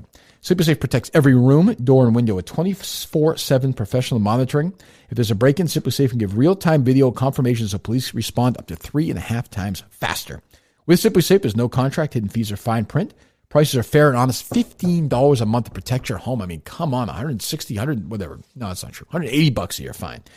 To protect your home. And by the way, simplysafe.com/Kirk. Take advantage of the amazing holiday savings and a free HD security camera. You can't beat that. This offer's for a limited time only. It's ending soon, so hurry. Simplysafe.com/Kirk. Simplysafe.com/KIRK. Anything else?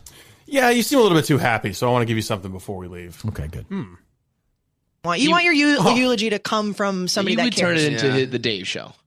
Maybe Sam Kennedy. For a Barstool one? If it's a Barstool one. Well, you were saying like Brock Holt. Yeah. Let me just say this. Let me say this. You know what that is? Carabas wants Sam Kennedy to give his eulogy. Yes. Let me say I hope that happens soon. Like Friday. Well, but I can't get mad at Carabas. He loves the Red Sox, and they've been great to him. I didn't think he'd be that mad. I just think it's funny of all the people in the world. Well, I mean, Sam Kennedy's a rat fuck who, It seems like an odd choice. Who's also a drip. Even for Carabas, who's a Red Sox homer, it seems like of all the people involved in the Red Sox. Let me say, like, I don't know, Sam David Kennedy Ortiz or something. I don't know. I mean, what a fucking loser instinct anyway. I mean, Jesus Christ. It seemed very odd. God. I mean, is Carabas, I know he's dumb, but he knows that Sam Kennedy's using him, right? Oh, sure. Do you think he knows that? Like, he doesn't think they're actually friends, right? No, I think he's a nice guy. I know, but Sam Kennedy's using him for from the way he talks, it seems like he thinks that they are just like good, long-standing friends. That they've been friends. But you forever. know, but I mean, you understand why Sam Kennedy's using him, right? Yeah. For like credibility, 'Cause they youth kinda wanna be credibility and in at Barstool. Barstool, yeah. But they dipped their toe in. If Barstool was trashing the Red Sox, then Right. it would be bad for business. Right. And Sam's not stupid. He's an asshole and he's two-faced fuck. Yeah. But he's not dumb enough to say to Carabas, hey, why is Kirk there? Right. Because he knows he doesn't want that in his life. He knows Whereas that. with you, he could tell WEI, shut this guy up. Sure. If he tells Jared Carabas to shut up, there's a chance that Jared might say, well, fuck you. He probably just won't mention it. Probably. Maybe he's had that conversation. I don't know. But Sam Kennedy, by the way, is the biggest bore you've ever met in your life. Imagine wanting him to give you a eulogy. That's the part I found. But I want that to happen. I would love for that to happen. Very quickly. He's a nice guy. Who? Jared. Sure, but if he wants He's that to always been happen. nice to me. He's always been nice to all of us. He's a friend of mine. But I'm saying if he wants that to happen, well, who am I to get in the way of letting that happen? That's fair. Hopefully it happens tomorrow. And I would go to the funeral. I like Jared. Rough night for Jared last night, by the way. Yeah, that stuff. I know. You couldn't keep up with it. Yeah, that stuff is not. I don't care about the pitching stuff. If it's fine, it's funny. They have a good time. Yeah. Let them have a good time. That's why when I see that, I'm like, oh, thank God we're not in New York. Yeah. Like, I'd be standing You around wouldn't be a part watching of that? Carabas throw, 72. I'm like, I saw glimmers of my old boss in Dave Portnoy, really hustling that merch. Oh, man. Hey, I listen. like it. I appreciate it. Look, I cannot stress this enough. I mentioned at the start of the show. I'll mention it here toward the end of the show. Erica Nardini runs a $200 million company. Portnoy effectively co-runs it, right? Sure. Basically. Yeah. I mean, they got back to me. Dave, Steve thinks it was not Dave texting me back from his phone, but somebody else. I think it was Dave because Dave has. Yeah, it probably could be. I don't know. It's just while you were like, oh, Dave just texted me X about sweatshirts. I was watching the live stream and I was watching. Yeah, but he has him no dance attention around. span at all. Trust me. Yeah, you're probably right about that. It was definitely him. They got back to me literally within a minute. Yeah. Within one, and this is me in Boston complaining about like 4 sweatshirts. Right. I mean, that's pretty fucking impressive. More than 4 sweatshirts. Well, I'm just saying, but it doesn't. If it was in the grand scheme of things, when they're running a $200,000 hustle for the night, and that's it's a company that cares, and that's going on. Like that's going on. Yeah, that is damned impressive. Whether it's 4, but the point is, if it was 4 sweatshirts to do that, yeah, and they're like, hey, no, they're both like, no, this is bullshit. We'll take care of it. I think Dave's quote was, in fairness, the shipping people are fucking morons or something. Yeah, like you. Yes. Did he call you a moron or no? Oh no, he called the late MHB a moron. Yeah, he called me a lot of things. Fat fuck. Right. He called you a lot of things. Yeah. But that's not even from the here's one where he floor mauled for your you, face off. Mike. I mean, I just laid that out for you, a man who's running this business. Say some nice things about what Dave Portnoy did right there. Why don't you praise Dave Portnoy? I think he has done a terrific job at making Barstool into a merchandise company. Correct. That's right. Yeah, that's right. Like Mickey Mouse himself. Yeah, exactly. Yes. Yeah. Yeah, They I sell agree. a lot of goods. That inventory report we get, is that just made up out of the clouds? No, it's certainly not. They sell a lot of inventory. That's my understanding. It is made up out of the clouds, but that's fine. They're all happy. But so in my world, like in the Minihane McLean world, does Barstool exist? Is Barstool actually Yes. exist or no? Oh, like well, everything. Think about the conversation you just had with Like you just said, Cynthia Dill. You just said Sam Kennedy. Do the Red Sox exist? now that's interesting. That's Does an the interesting Irishman question. was the Irishman made? Has Scorsese made movies with De Niro for 40 years? That's an interesting question. Yes, Kirk. They're using CGI magic to make them look differently. That's what I'm Here's saying. what I Like, believe. where does I it? believe that Pacino, De Niro, and Pesci were real actors. And you have created this fantasy world where they've come together in their 70s. Because really, 3.5 hours. So, Kirk, come on. so Godfather 2 was made. For I real. believe so, yes. Goodfellas. Yes. Casino. Yes. Okay, when does it end? I would guess we start to get to 2000. Like the Red Sox are a baseball team. The question is, I think the question should be, did the Kirk and Callahan show ever exist? Well, the Dennis and Callahan show with me exist. Did you ever move back from L.A.? Was I ever in L.A.? I think the orderly Steve is noting that you should no longer be allowed access to Cynthia Dill / Smugsy. I saw that. Well, that's a great account. It is a good account. There's a TV show. Do you know the show St. Elsewhere? Have you ever heard of that show? I've heard of it, yes. Have you, Steve? I've vaguely heard of it. So that's a show that launched a young Denzel Washington, by the way. Oh. Howie Mandel, Mark Harmon. Jesus. It was set in Boston in the 80s. It was a hospital show. And one of the characters had his son who was sort of autistic, I guess. And the last shot of the series is a pan of him looking at a snow globe with St. Elsewhere, and he imagined the entire series. So I'm thinking, I have heard of that. Is that me now? Is that where does it end? Where does it start? Isn't that also how Wasn't there a comedy that ended like that? Bob Newhart's show or something? Well, no, like Bob Newhart's show ended. This is actually a pretty ingenious ending, I have to say. I know you won't think Newhart's funny because he's old, but he was a funny guy. Okay. Bob Newhart had 2 shows. He had the Bob Newhart show where he was a psychiatrist, I think in Chicago. Right. Then he had Newhart, the second show where he ran an inn in Vermont. And they both were very successful. Right. 7 or 8 years each. Newhart, the second series ended, last finale was him waking up in the middle of the night saying he had a terrible dream. And his wife from the first show was like, what is it, Bob? And he described the whole series and it ended, which I thought was actually a pretty funny way to end. Okay, you got to think at the time. That's a pretty inventive way to end the series. Was that before or after Dallas? Because didn't Dallas had a season end that everyone hated? Yeah. And then they just came back and it was all a dream. Yeah. The dream thing is now, officially. It's a little passe. Put it this way. Like, this is how tired the dream idea is. The Jay Leno, when Jay Leno went back to the Tonight Show, he all pretended he had a dream that he had the Jay Leno show. Right. Like, which is exactly the kind of comedy he wants to give you. Yeah, right. Well, it makes a lot of offensive jokes. Does Jay Leno exist? Yeah, definitely. Okay. Definitely. Well, I don't know. I think today has been a good session. Now that you're finally asking some important questions. Thank you.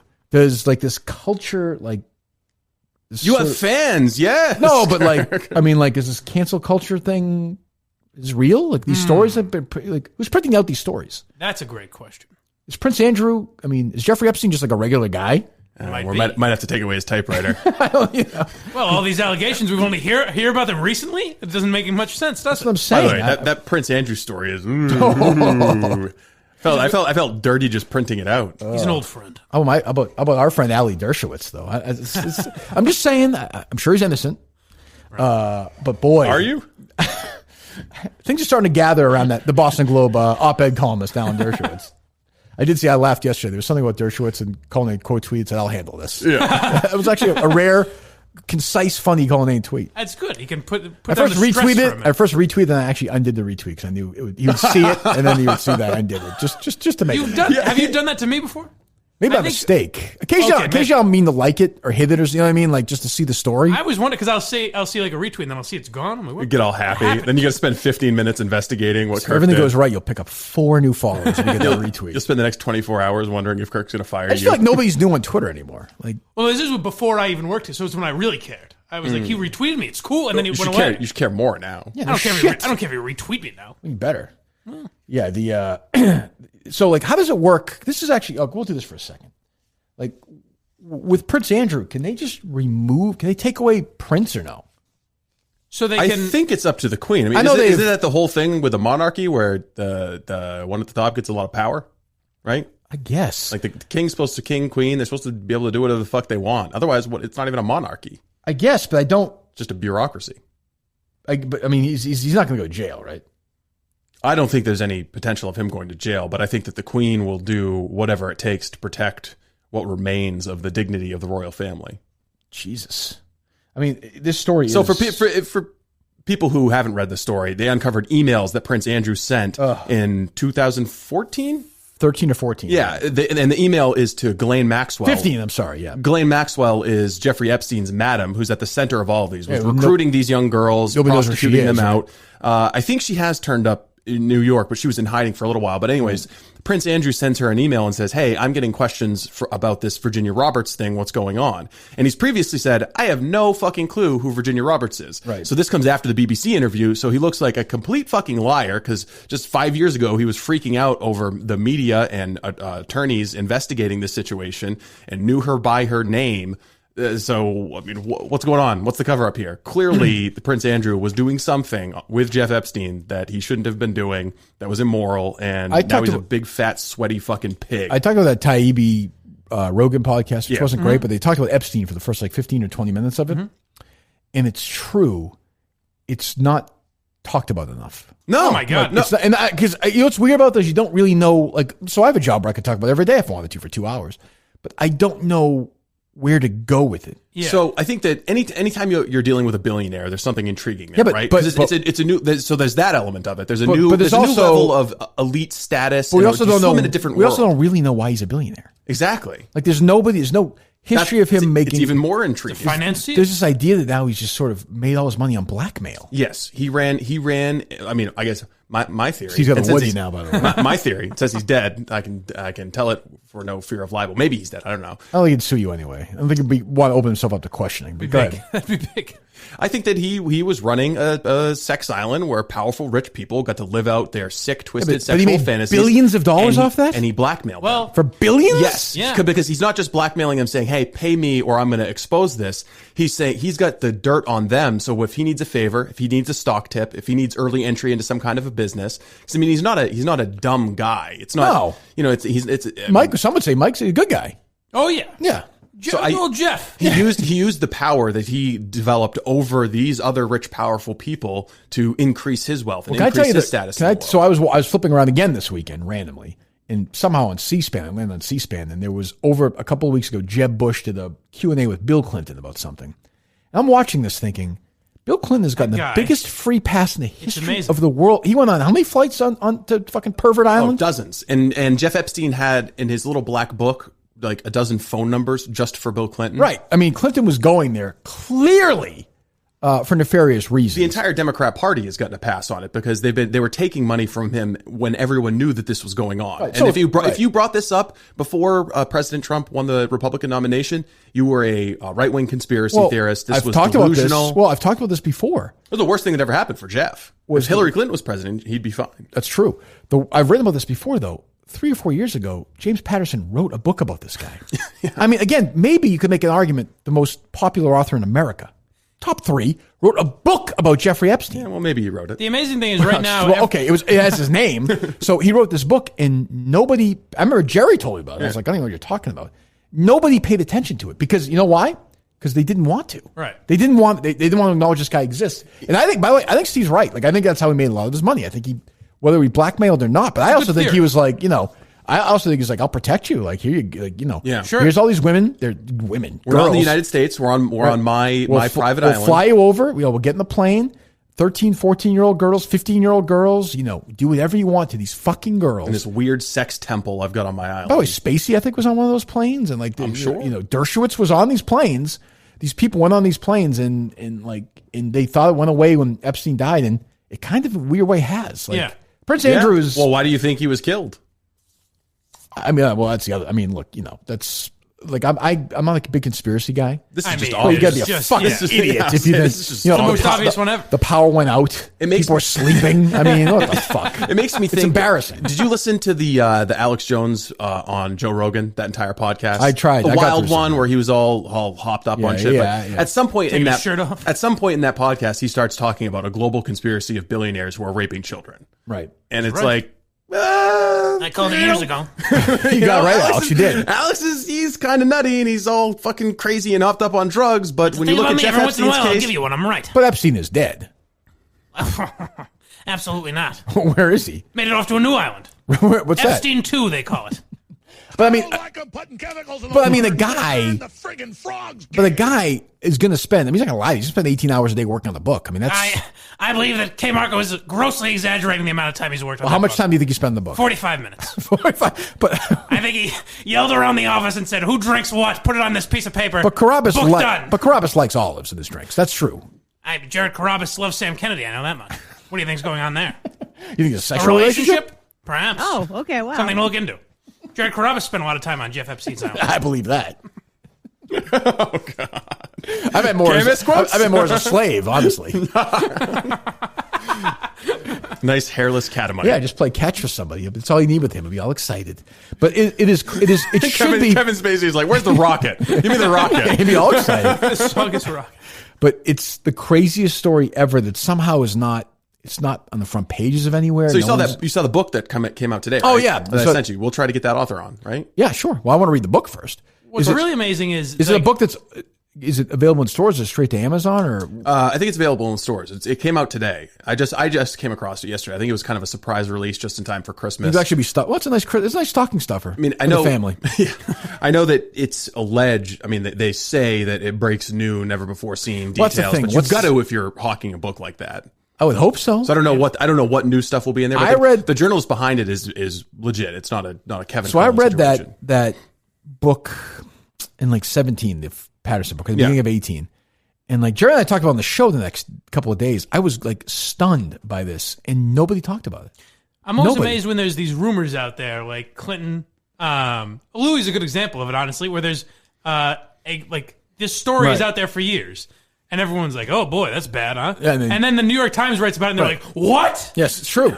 It's amazing. The Epstein thing is a perfect example. So is Cosby. Yeah, I mean, everybody. I've talked about this. People and Spacey, right? People I know lived definitely Spacey. Spacey was in that Family Guy episode when Stewie is like, "Oh, I'm trapped in Kevin Spacey's basement." You know who else did that too? Weinstein. Yep. They would tell jokes about Weinstein. Yeah, and there was like this little wacky joke. But Cosby, I've told that. Even in L.A., people are like, stay away from him. Stay away from him.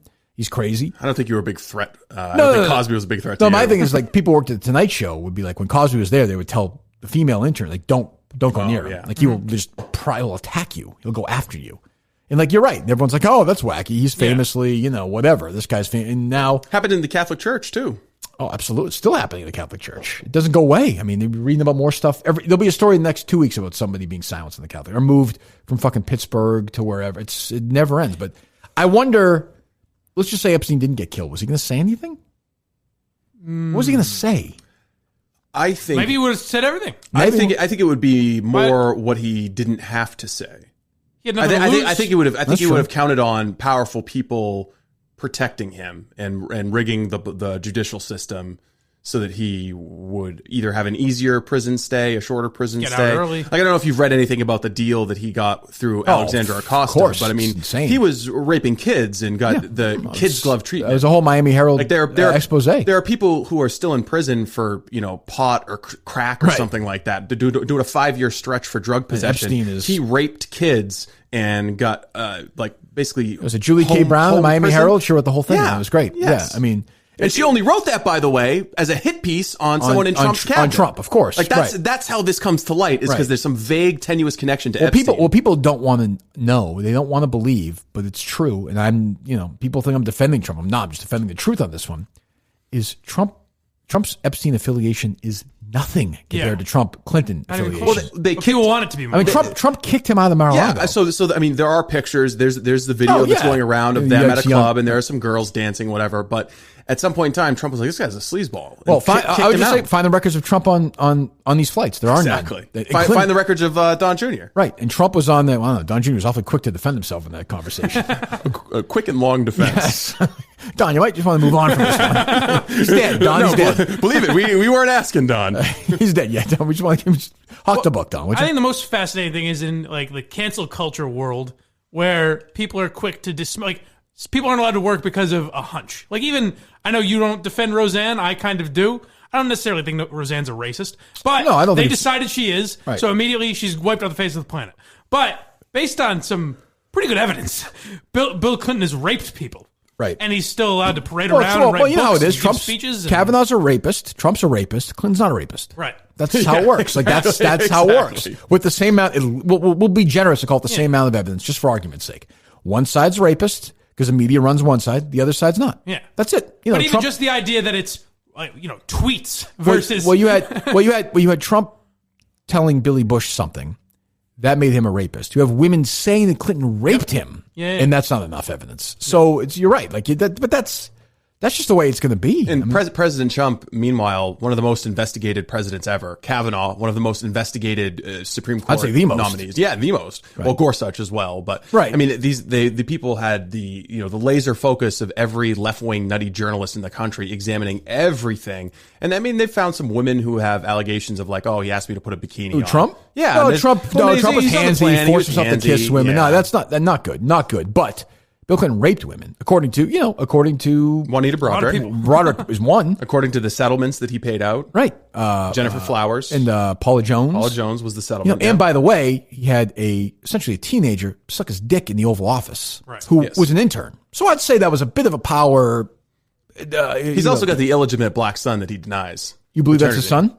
Yeah, they look an awful lot alike. And all the people that turned up dead that had information on him. And Jeffrey Epstein? The Clinton kill list. Foster? Yeah. Yes, let's be careful here. Yeah. That's why Trevor Noah tells that wacky joke. It's like, well, it's not that funny. I mean, right.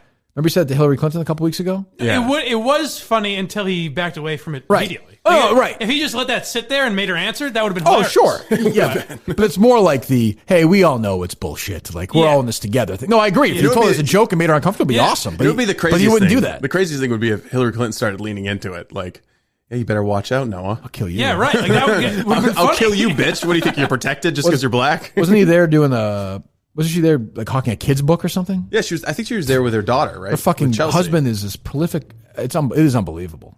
But I'll be curious to see, and you seem to think he's toxic. I'll be curious to see if he probably won't be on the campaign trail, right? Gillibrand killed him. Yeah, she did.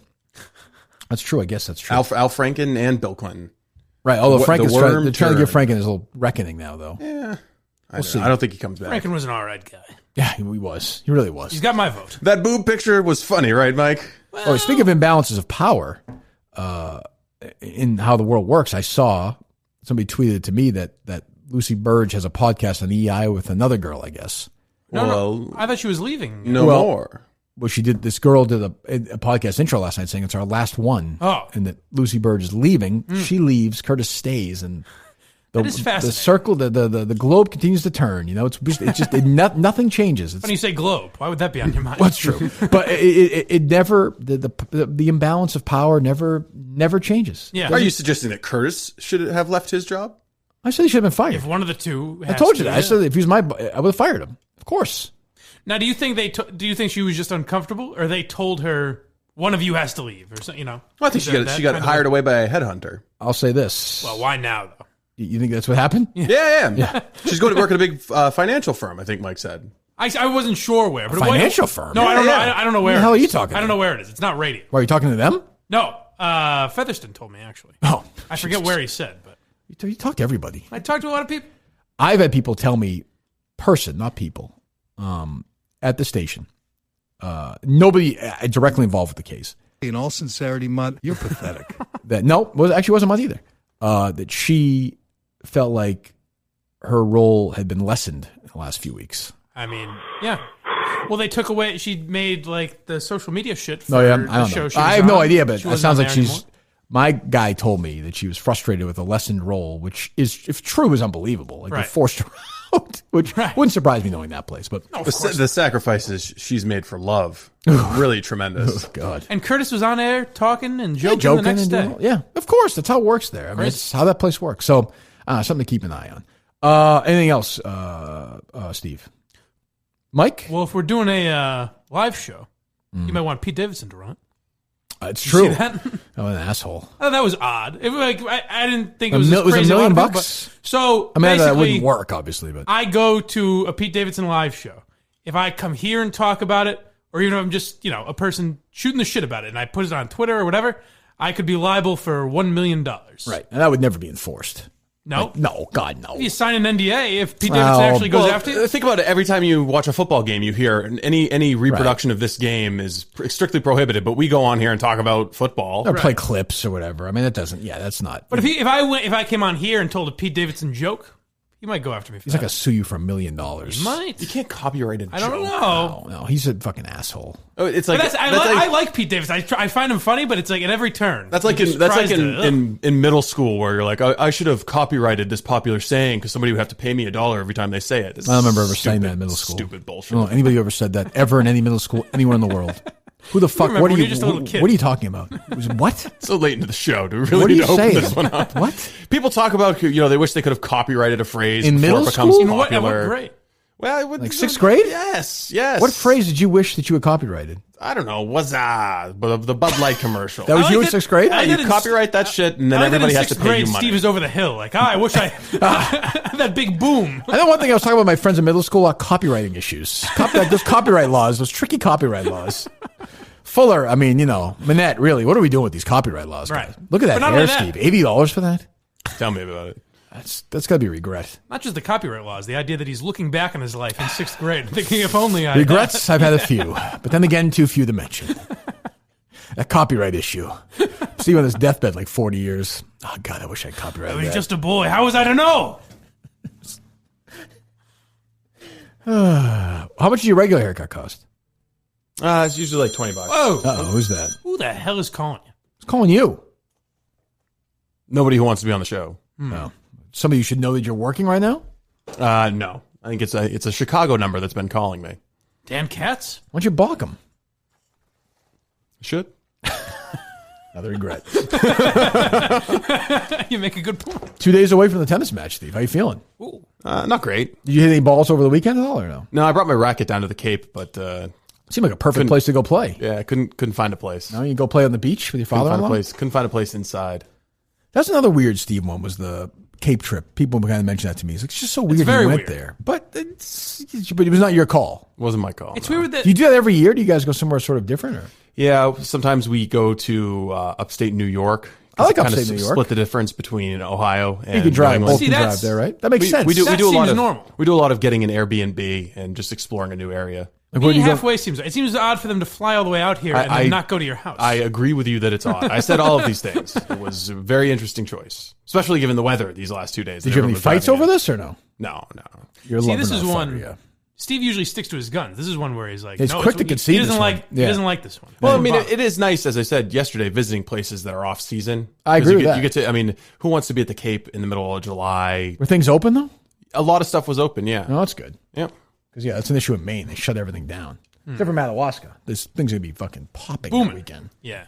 This is gonna be a massive weekend. I hope you guys are we ready know for that. this. I mean, I'm getting ready. I'm scheduling calls with the Madawaska town mayor. You're working town 18 hours manager. a day on this, aren't I am you? working 18 hours a day. I hope that this is together in time for February 7th. If it comes together, it will be a fucking miracle.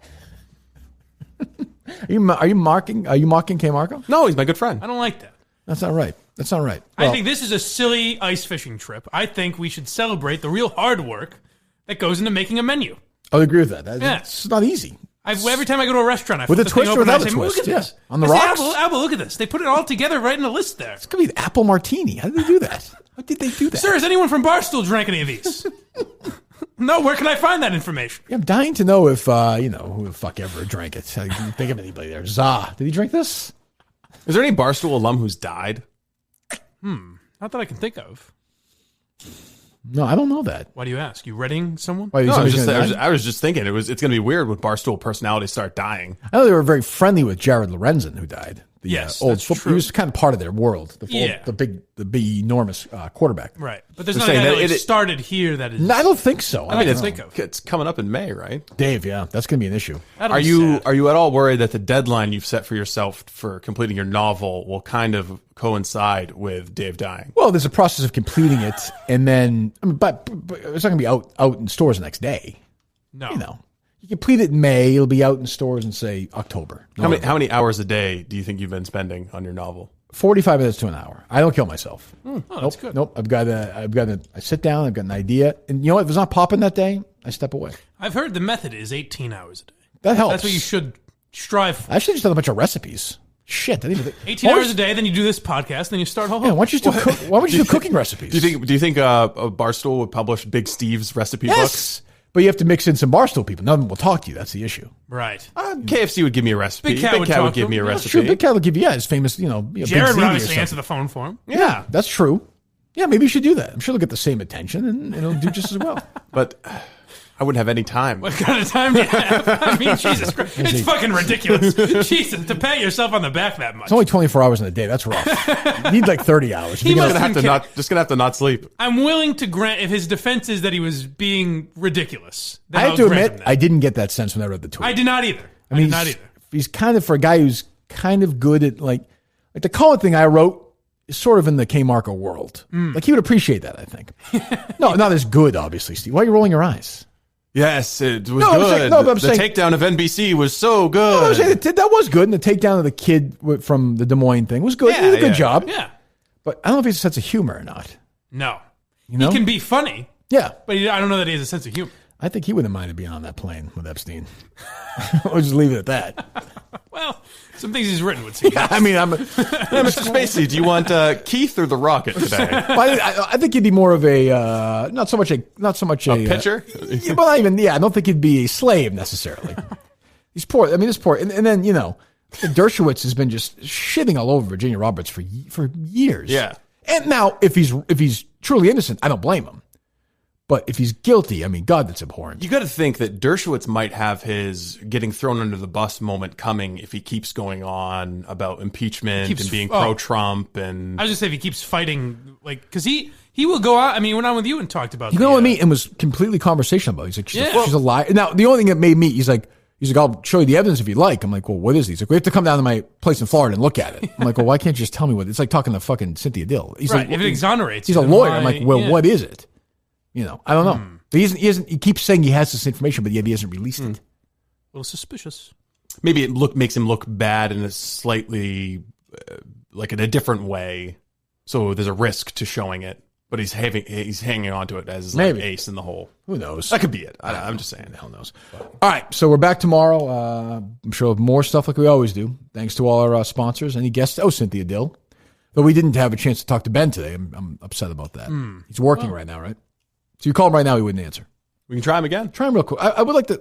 I feel better today knowing the French fry situation. Finish where we started. Get to the bottomless fry of this. Yes.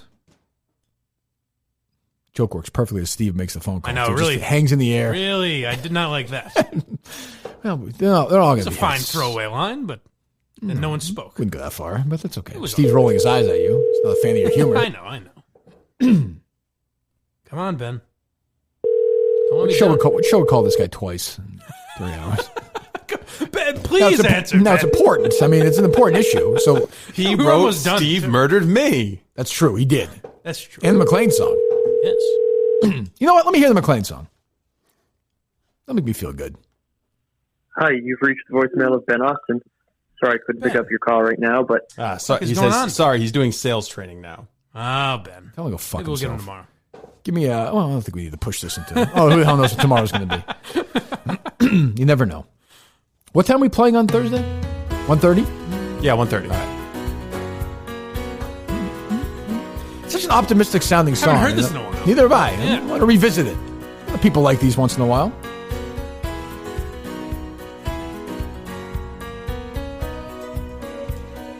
There's a patient at McLean, lives in a world all of his own, broadcasts to no one every day. He thinks his show's a microphone. He made up stories deep and wild, told me his co-host could not see, said his producer was from Maine. It was just a mop he called Big Steve. He would not believe us when we told him his mother and father had disowned That's hurtful. Said Dave would go do-do-do-do-do. Kirk, I'd say you're at McLean, this'll always be your home. Totally ridiculous, right? Of right? course. Thank you. There's no chance that's happening. Good. I walked into his room one day. He was bundled up from head to toe. I asked him why he dressed this way. He said, ice fishing, I must go. Steve's just practicing his laughter back He there. jogged in place near every day. The only thing that calmed him down. Then dripping sweat he'd turn and say, some guy named Bob was going down. He truly believed he ran a Yeah, Murchison's not real then, right? He died. No, not in this scenario. Oh, go ahead, Steve. Sorry. Oh, Nah, forget it. Don't worry. We got enough. We got a taste. That's I had some breaking news. What's that? Oh, boy. Someone tweeted yesterday very cryptically, Steve, July 25th, 11:14. A timestamp for the show. Oh. No, nothing else other than that. Did you look it up? I did. What is It's it? me. Let me see if I can find the texts. Let me see here. Oh, you sent it yesterday at 11 a.m. It's not as... But wow. But there's no... But that's funny. How but fucking crazy are these fans, though? That's true. But there's no... But I'm not doing that because there's discomfort in the air. It's funny because of the Cullen thing, but the Cullen thing's funny just because there's so much tension. Yeah, you're doing it to I'm kill time. I'm doing what Cullen was kind That's just... That's funny, though. First of all, who the fuck sent that? Would you do Some now? random Twitter account. If you would do that off air, then it's the same thing. If I'm you're not- doing it on air, I feel like it's a little different. 'cause Well, you're but if I supposed did it to on the talk. air around you guys, off air around you guys, he's doing that like this, like sort of. It's funny because he's nervous. He's very uncomfortable. Yeah, and Jerry's like, what we gonna call? First of all, I think the underrated part of the whole thing is Jerry's like, what are we? And Dave's like, yeah, I don't know.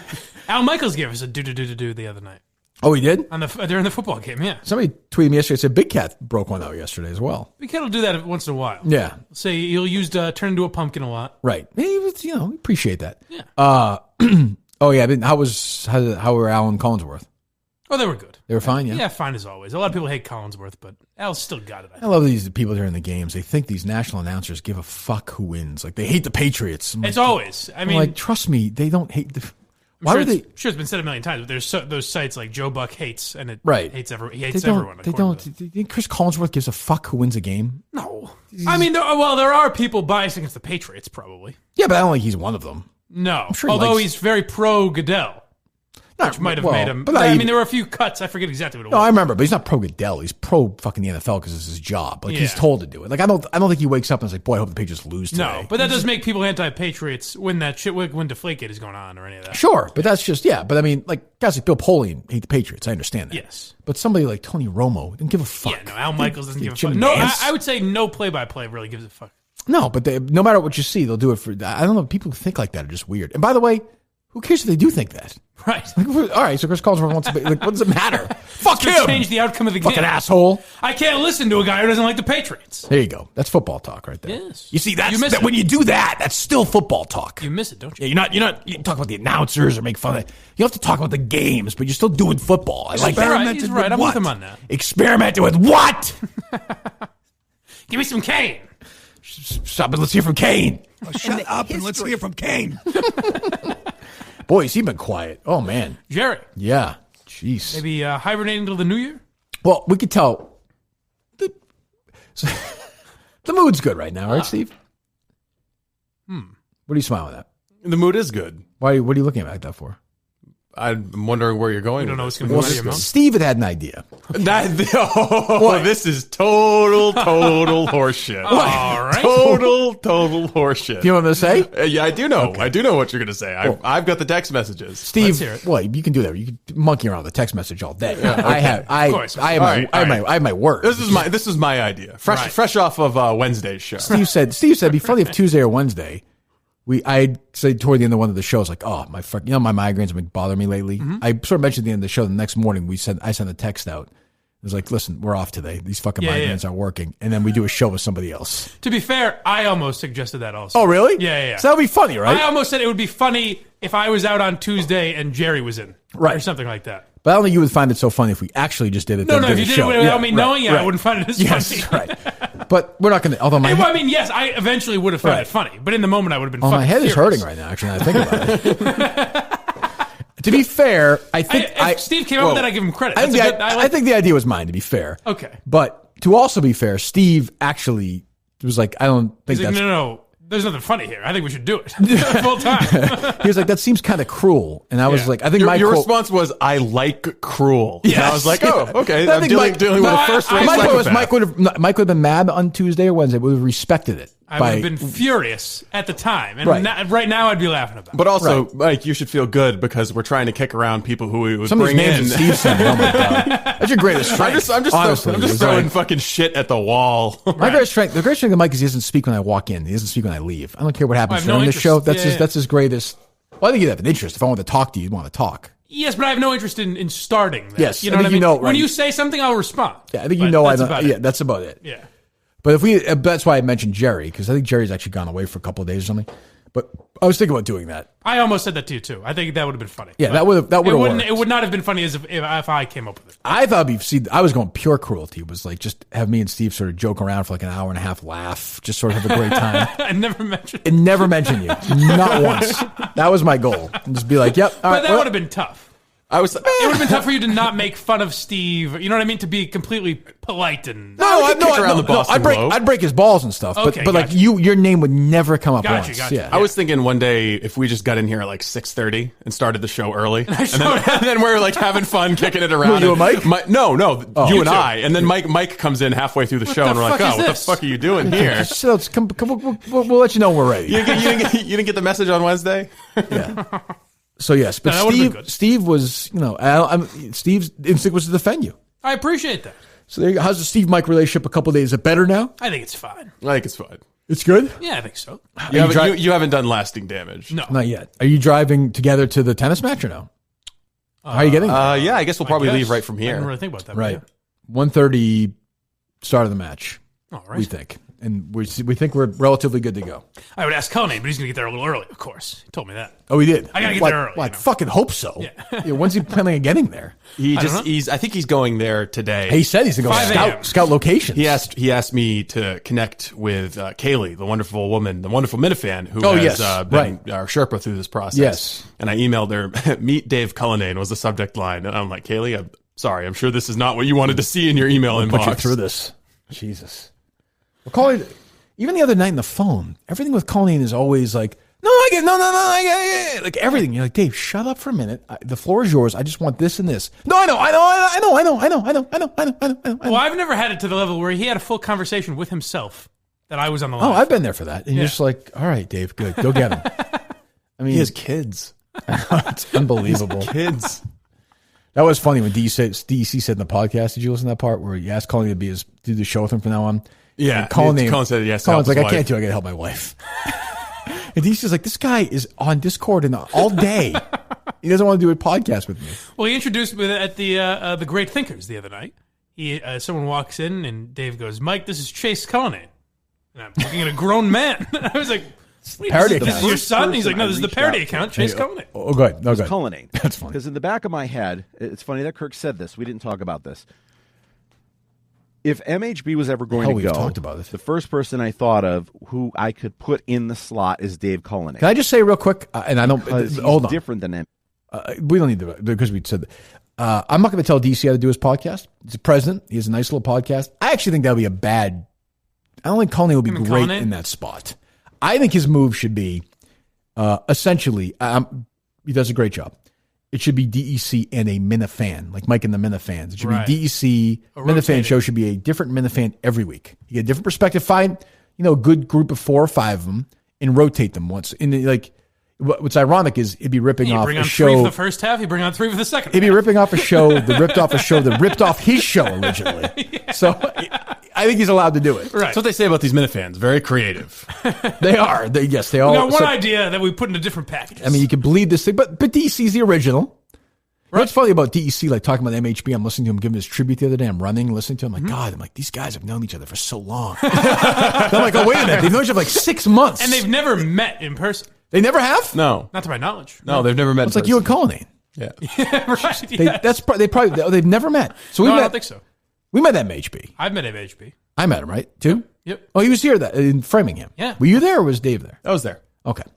But I'm thinking, that was when you destroyed him by making the fat jokes. Oh, man. Yes, first time you met his idol in person, and you were like, look at those fucking thunder thighs. What size are those shorts? He never recovered. It's the beginning of the end. Yeah. It's all downhill from there.